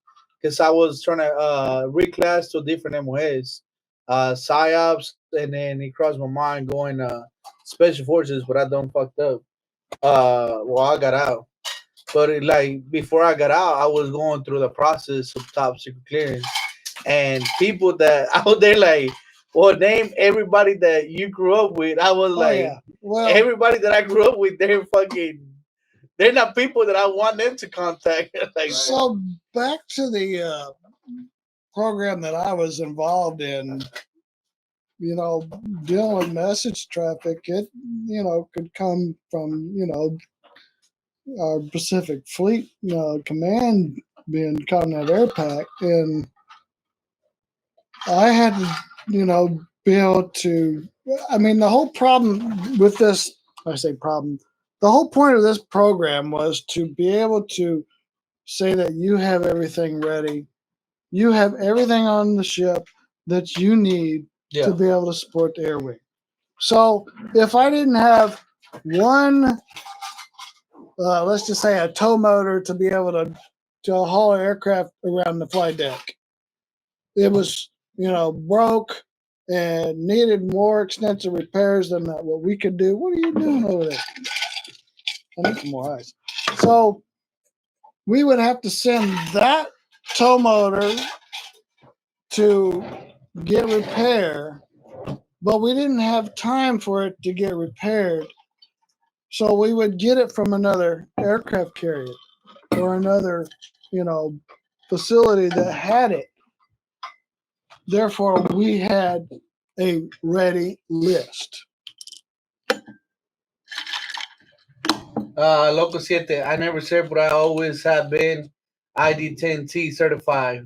Oh, I don't know what ID10 Tango. Yeah, I taught you that one. ID10 Tango. Hey, where's Troy at when you need him? Where's the Troy Kaser? Not many people can say that they've circled the world. I went to boot AMP in San Diego, then flew to East Coast. Got a flight to Rhodes, Spain, Sicily, Italy, Bahrain, Kuwait. Hey man, you need to stop talking, man. I need you to get your on the channel. I'm gonna stop reading comments right now. He needs to come. Your ass needs to come to the channel. Hey. I will send you the link for next Thursday. I already sent him the link. No. So he can be on the channel. Oh well, okay. Hey, Troy, for real, man.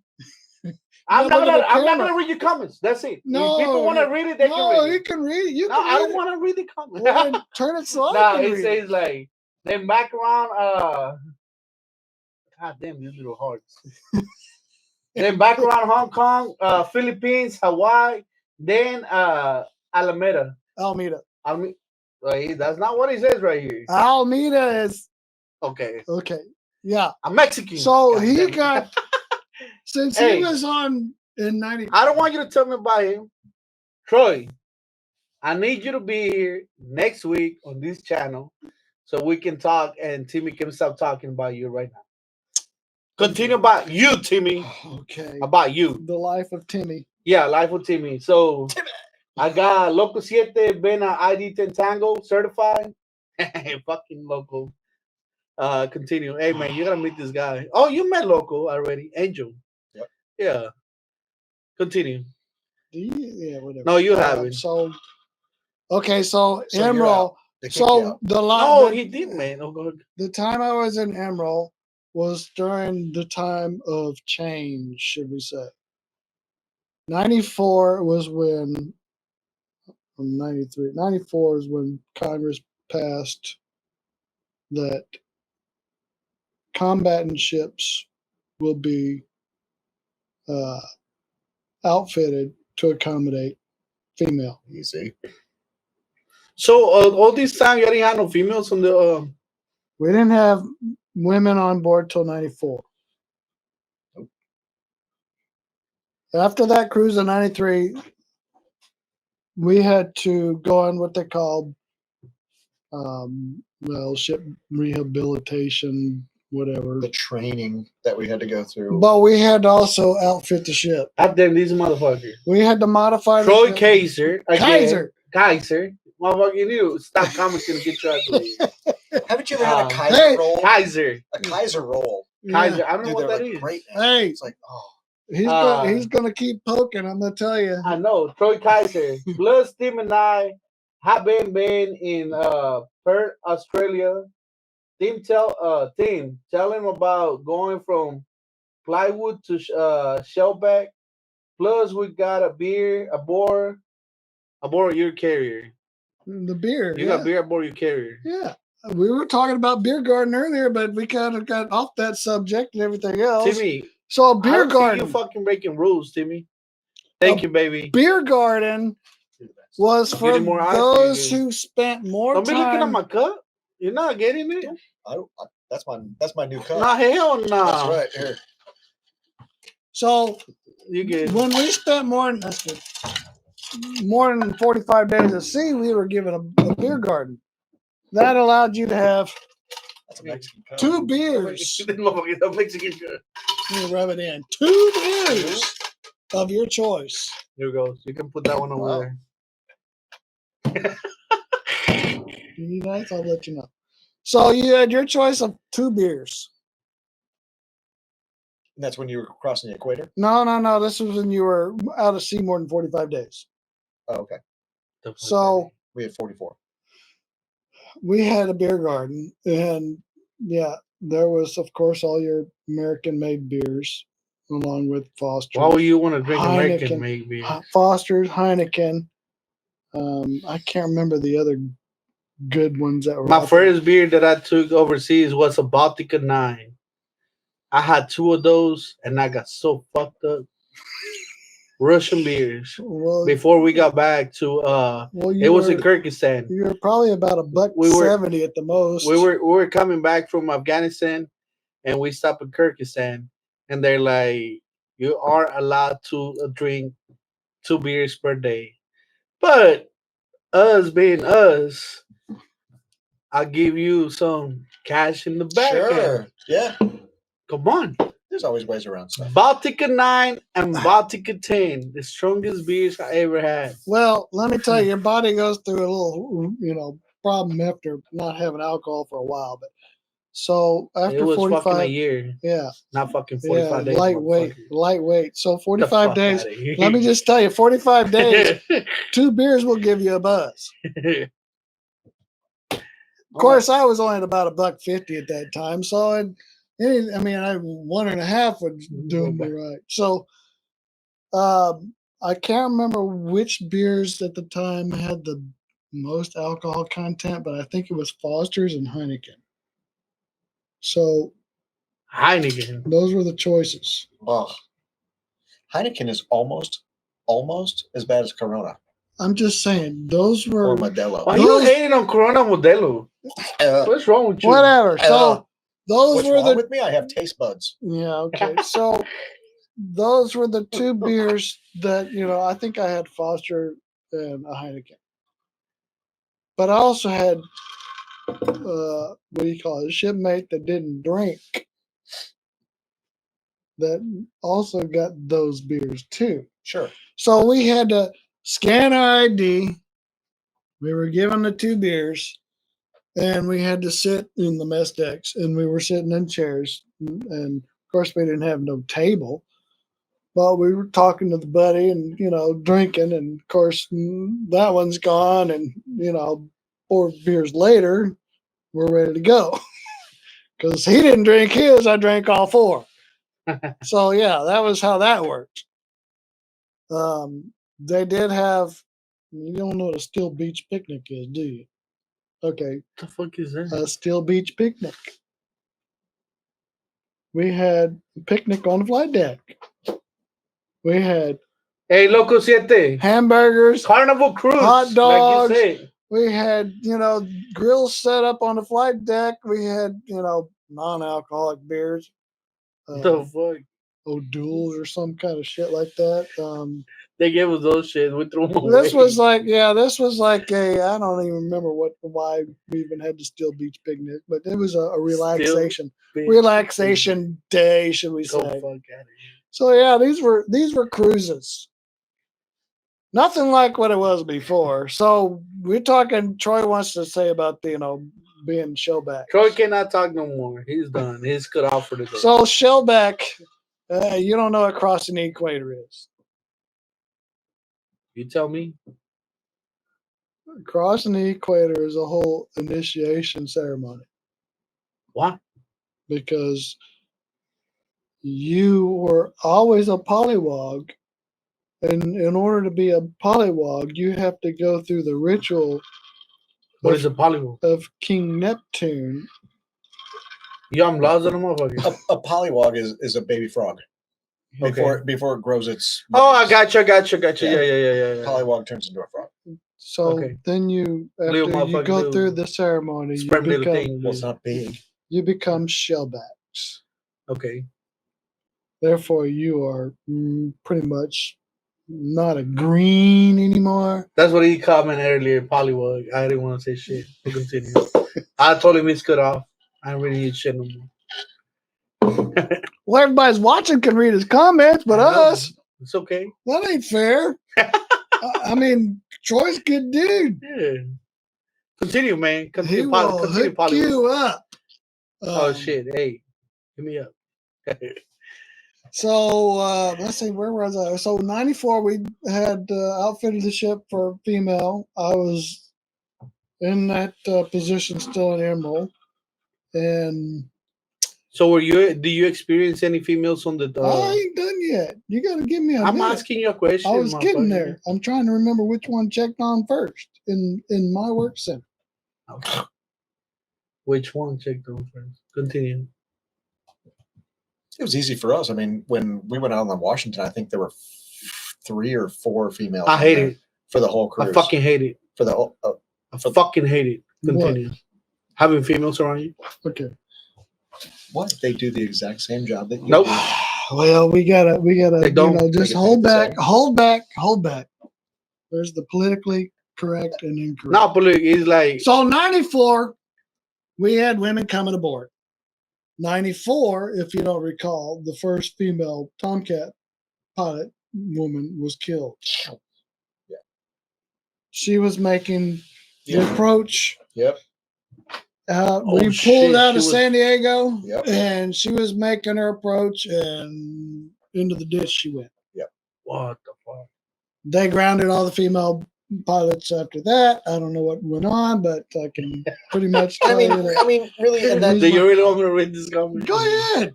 I don't care. Loco Siete. Of course, they met some ladies. All Pim, Daddy Tim. Shh. Guy, whatever. So you can blow smoke and pipe it all you want, but until you've been there, whatever. Oh shit, he was a pimp. Tim, I mean not Timmy. Loco.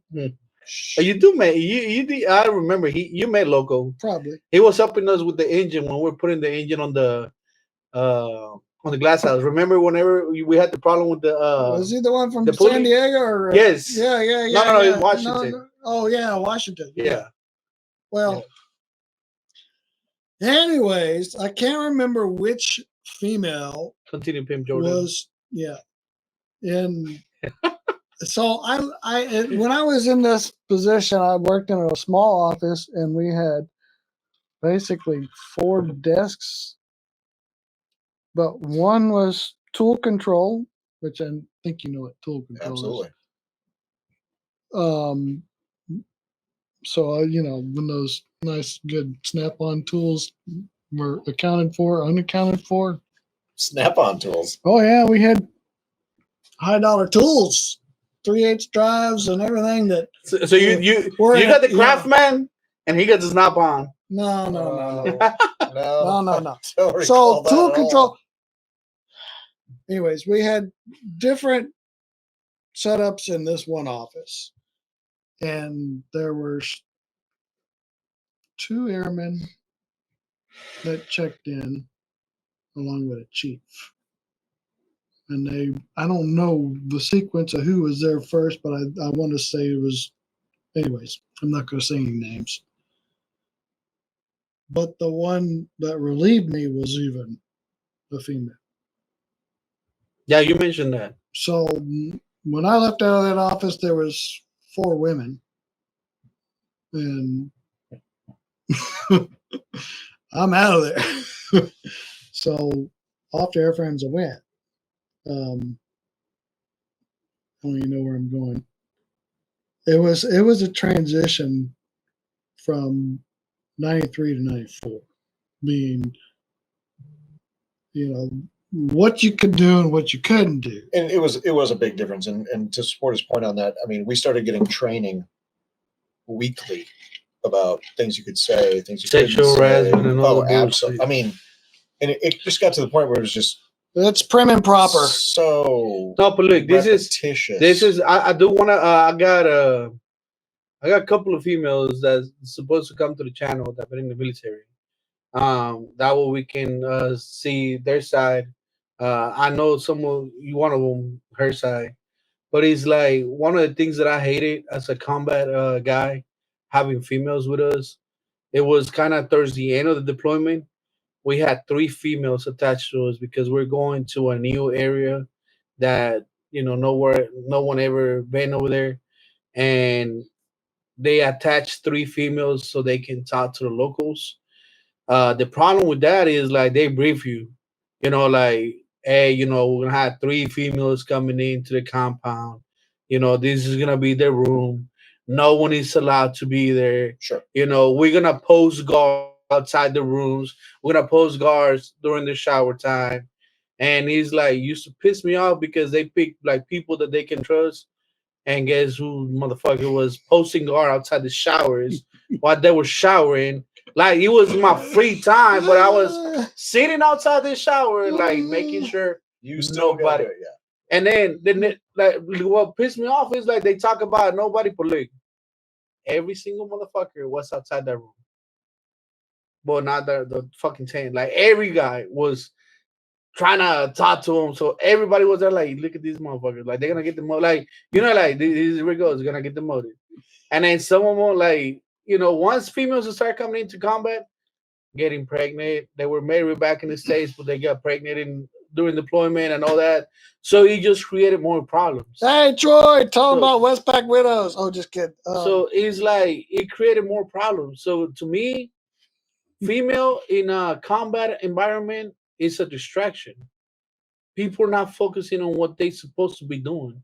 So to me, that was the worst fucking thing they could have fucking made. Like, oh, now we're gonna have numbers, so every unit gotta have at least 1 female. That's fucking stupid. Well, dumb as shit. So then, how do you feel about females of your rank and your rate being paid the same amount of money that you're being paid? Oh, I don't care because I didn't have any of my like. They don't go to combat.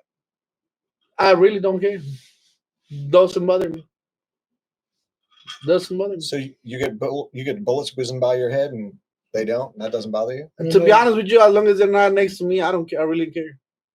Like, look, I got good friends in the military. I work with females in the military, but I work with them during Guantanamo Bay.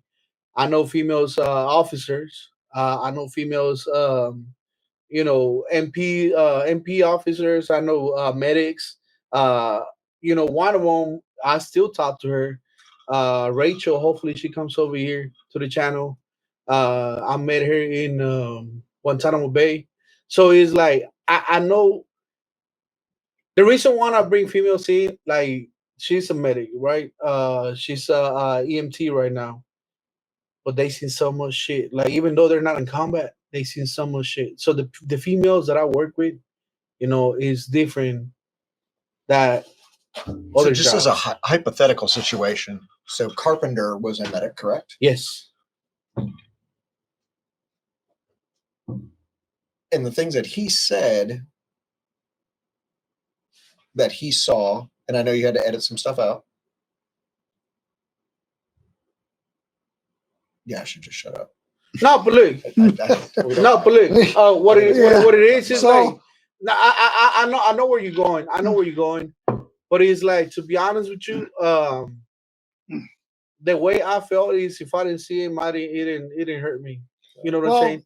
Because at the end of the day, I never thought about. You see, I'm really not. We were making the same amount of money because we holding the same rank. Sure. But I did one thing and you did some other thing. At the end of the day, it was my choice doing what I did.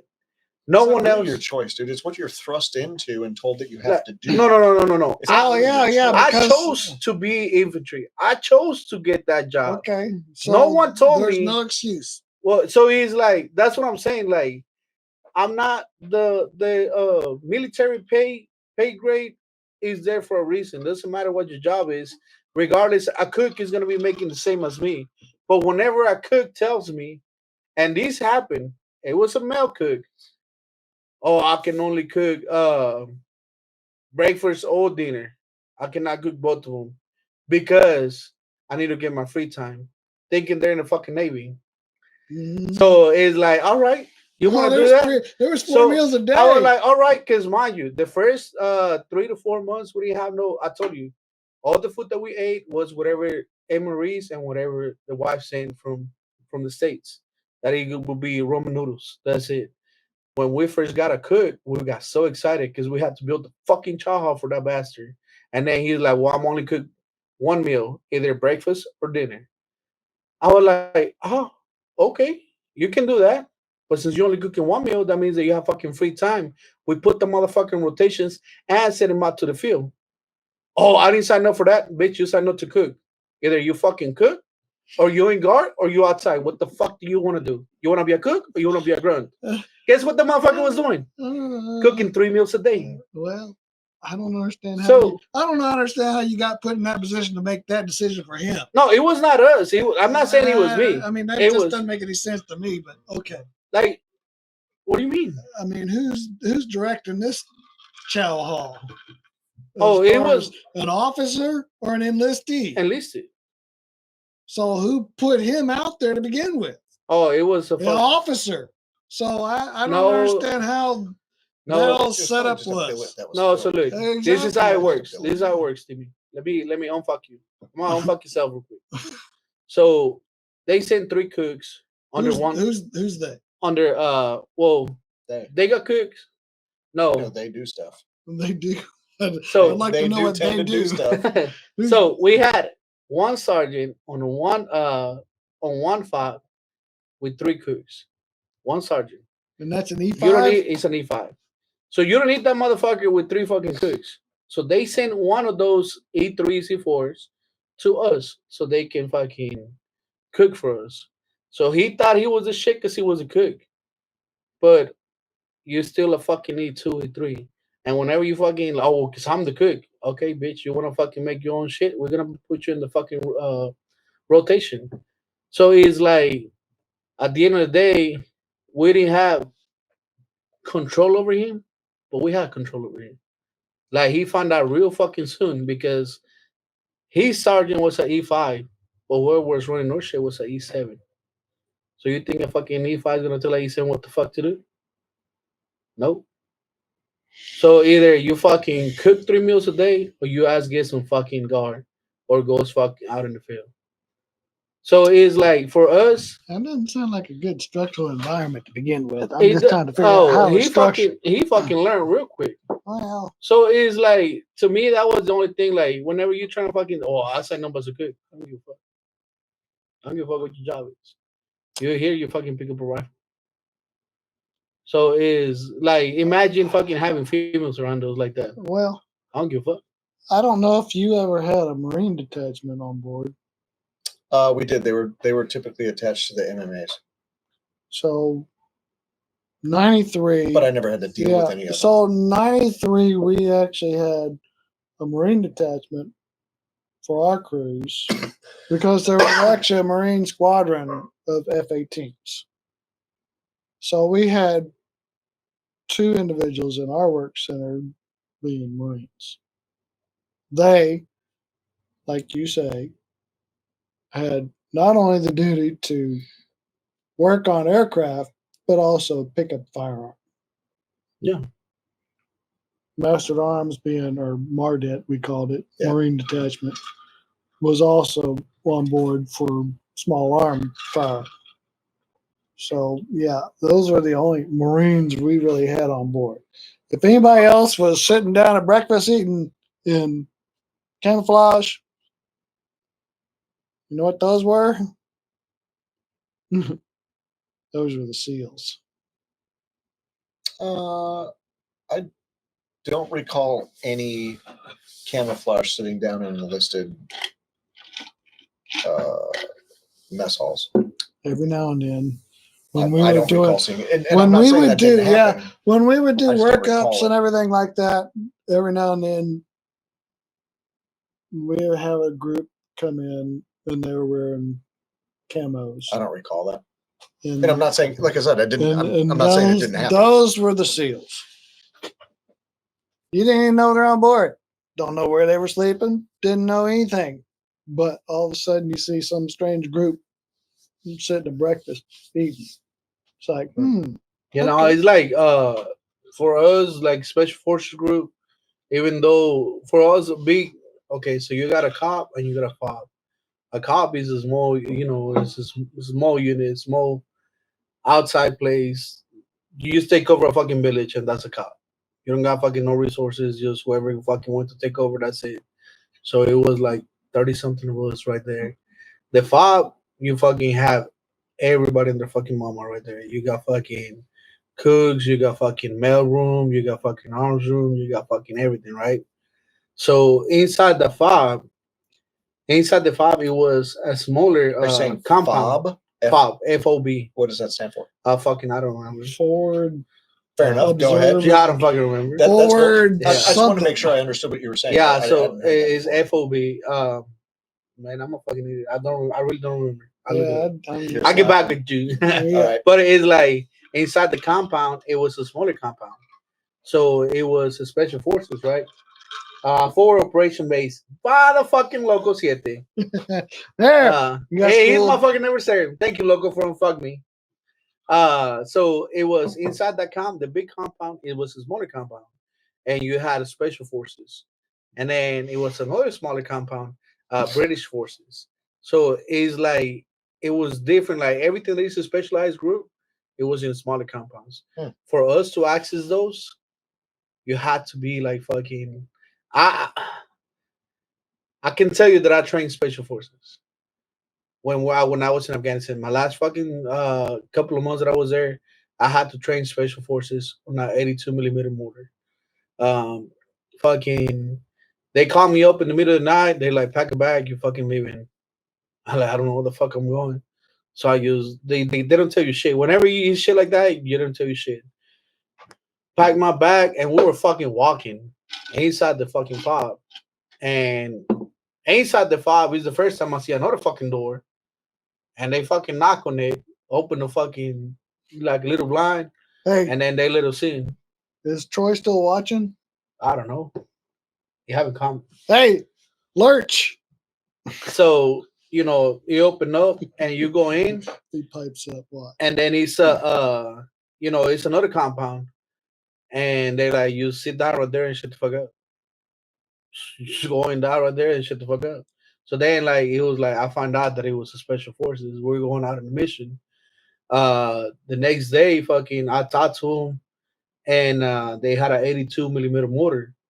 So when I went to basic training, that was the one weapon that I trained with. So I had to fucking go back and train him. I took Staff Sergeant Meerden went with me at the time, and we were in charge of training special forces on that weapon system. And then whenever they were transferring to the AMRAPs, it was the newer AMRAP. I can't remember what the fucking call. They got the weapon system on top, and you control them inside the truck with a joystick. So we had to go back and train the motherfuckers in those too. So it's like they just send them in, but all this equipment we had just got trained on. So before we leave, we had to train him on that equipment. So I got to fucking had to work. I got to work. I went to special with a mission with special forces and Ranger Battalion. It was pretty fucking badass. It was two of us that went out on that mission. Cool. That motherfucker. So back, SEALs were over there. back I didn't get to see him, but I know they did a lot of shit. Sure. so back to 94. Since we jumped from 93 back to 95, 94. Fuck you, loco. Continue. They say even I know that. I love you though. I Fuck finally you. got relieved out of the AK job, should we say, back into airframes. Most of the people that I work with, being upper classmen, whatever you want to call it, upper ranks, were Filipinos. So we all got along. Most Filipinos have Hispanic last names. Like my chief that I first told you about was Lopez. It's like Filipino Lopez. There was also, I'm trying to remember all the, there was chiefs and senior chief Cruz, Escobar, which was a master chief. But they all knew me, they all got along with me. But I had one COP debt that came on board. And what? They call it COP debt. What is that? The COP, they came out to the ship when the ship deployed, Okay. like Dave. See operational deployment. So this was an AMS being an E5 or E6. No, I think it's E5. But he tried to pretty much belittle me and Why?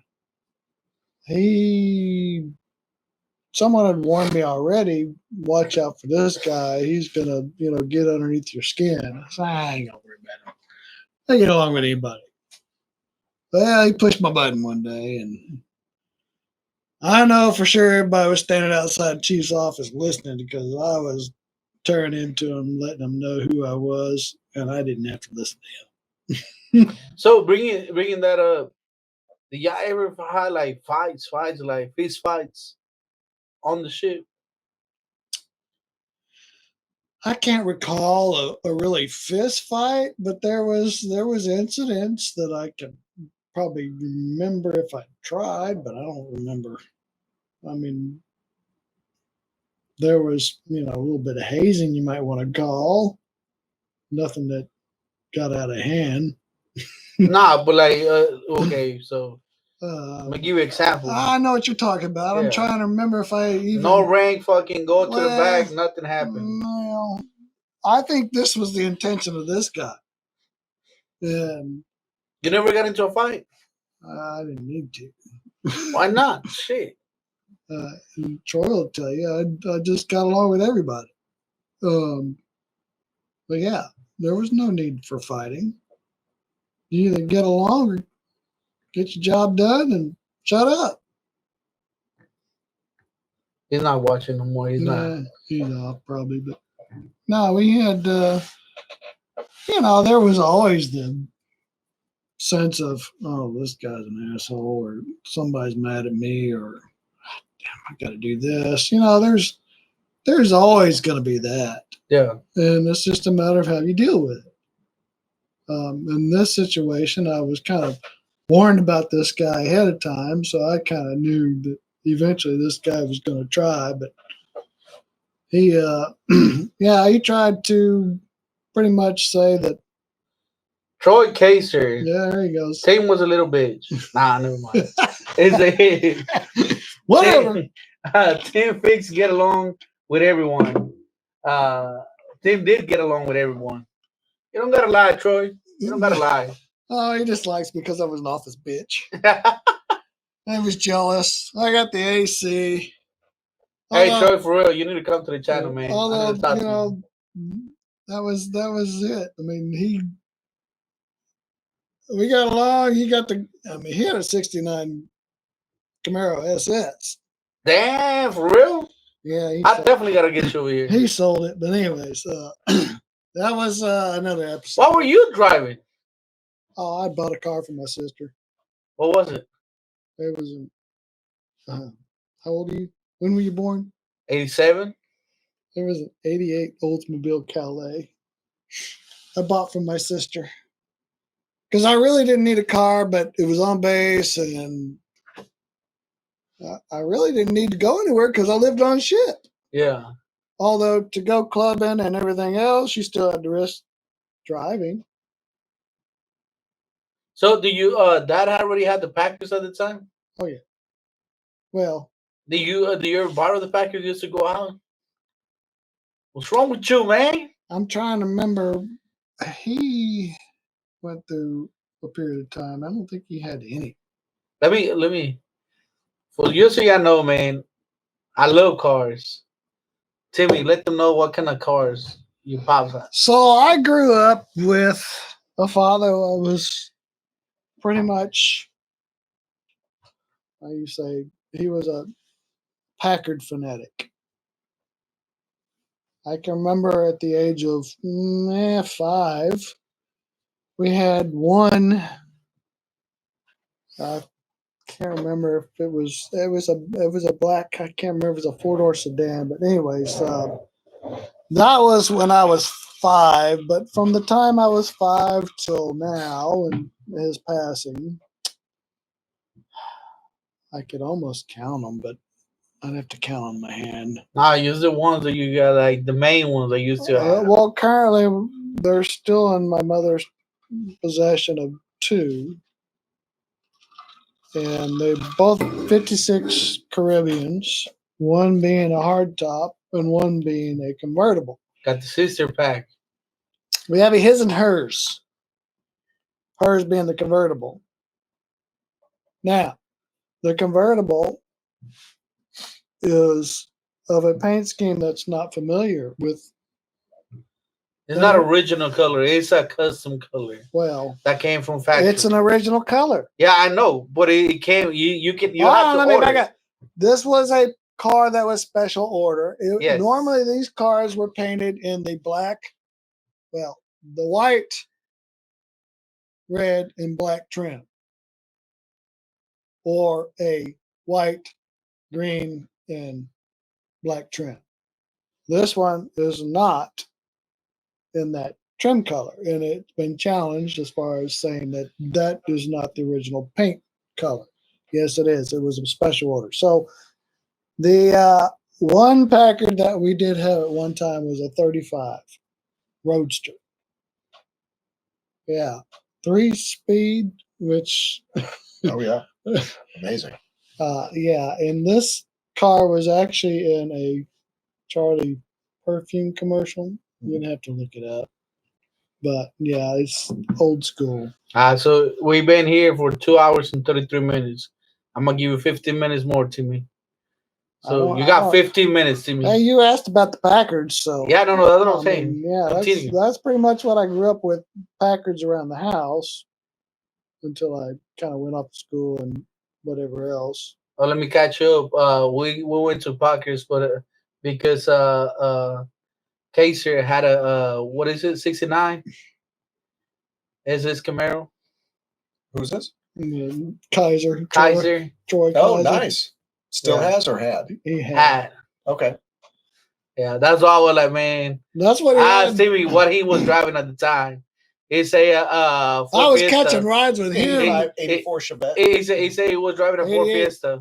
88 or 88 Calais. Anyways, Oldsmobile Calais. Nice. But Just kidding. I know. It's not nice.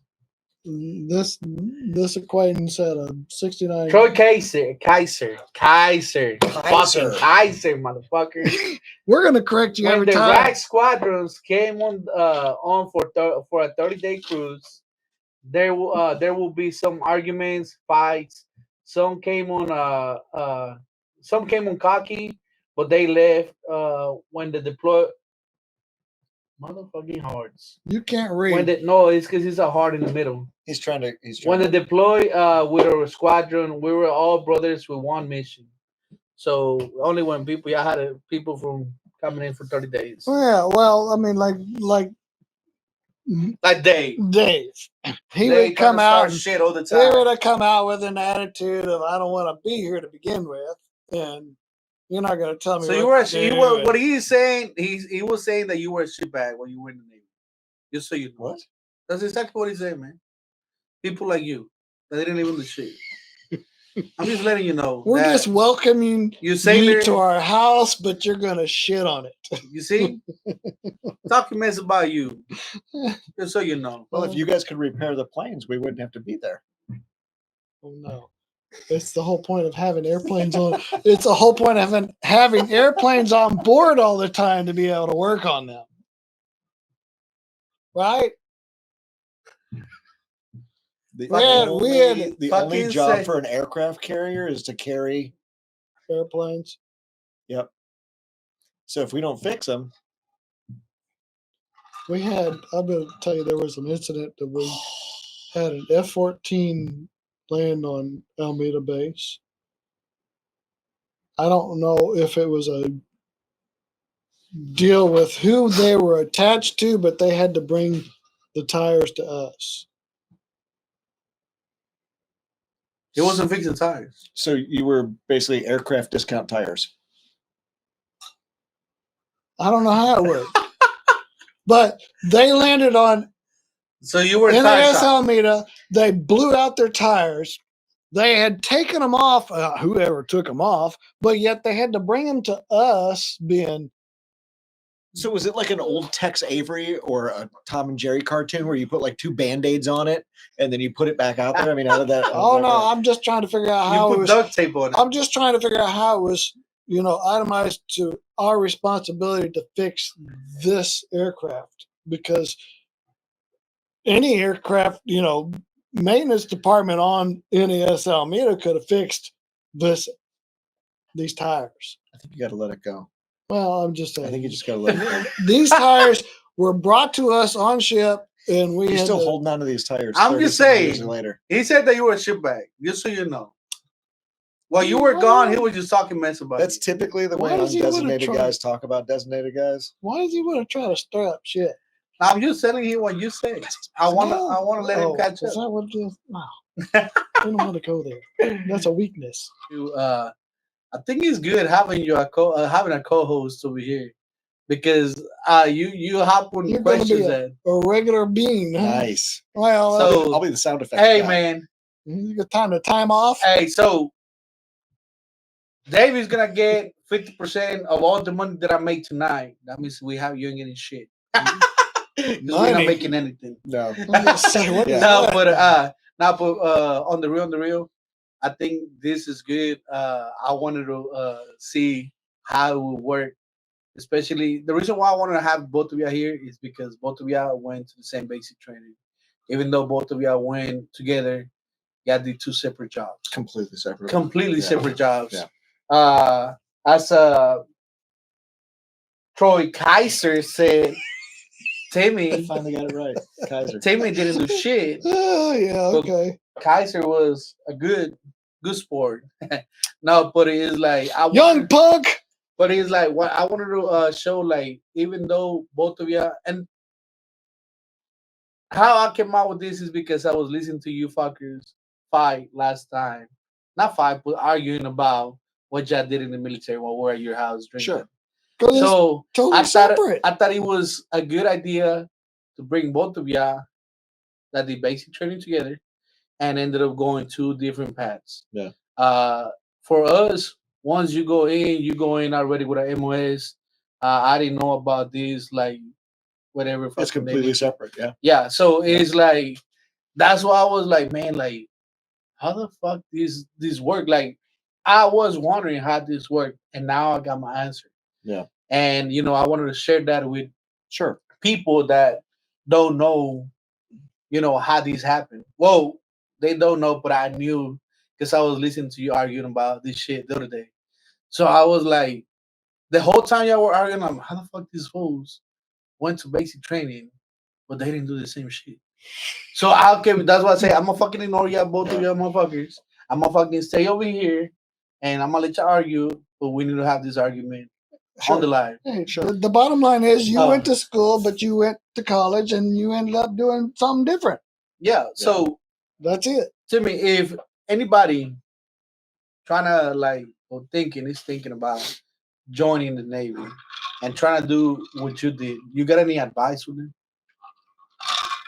You got to be open minded. You better be better looking.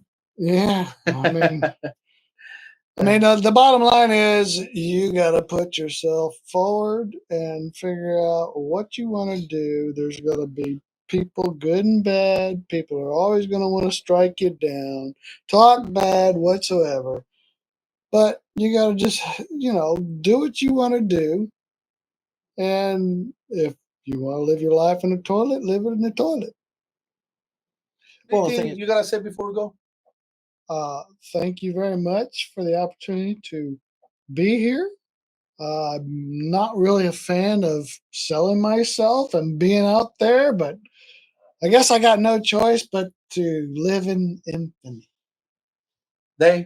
you did good, man. You did really good. Seriously, you had a lot to say. You had a lot of stories going on. I got more though. A fucking team we got. I can talk for days. That's why I have to cut him off. Again, I got to tell you, Juan, thank you for doing this. I mean, it's huge. There's so many people that can benefit from this, and I know that your awareness is for veterans and uh, the VA and things that you can do to help yourself. And keep in mind, there's people out there that can help you if you're not feeling good about where you're at in your life. Know those phone numbers you can call and be active with helping other guys and girls that you can. Thanks again, Juan. This is huge, man. I'm gonna close with this, reading the last comment from Loco Siete. Thank you all y'all for your service. Again, man. Thank you for watching. Thank you for supporting. And I know I was gonna do the giveaway today, but we got caught up doing this setup. Uh, we're going live again tomorrow at 7 p.m. We got Staff Sergeant Neil. He literally just got back from our deployment 2 weeks ago, so he's fresh back to the country, and he's gonna be here with us tomorrow at 7 o'clock. So again, everybody that is watching, thank you for watching. Thank you for your support. Catch us on the next one.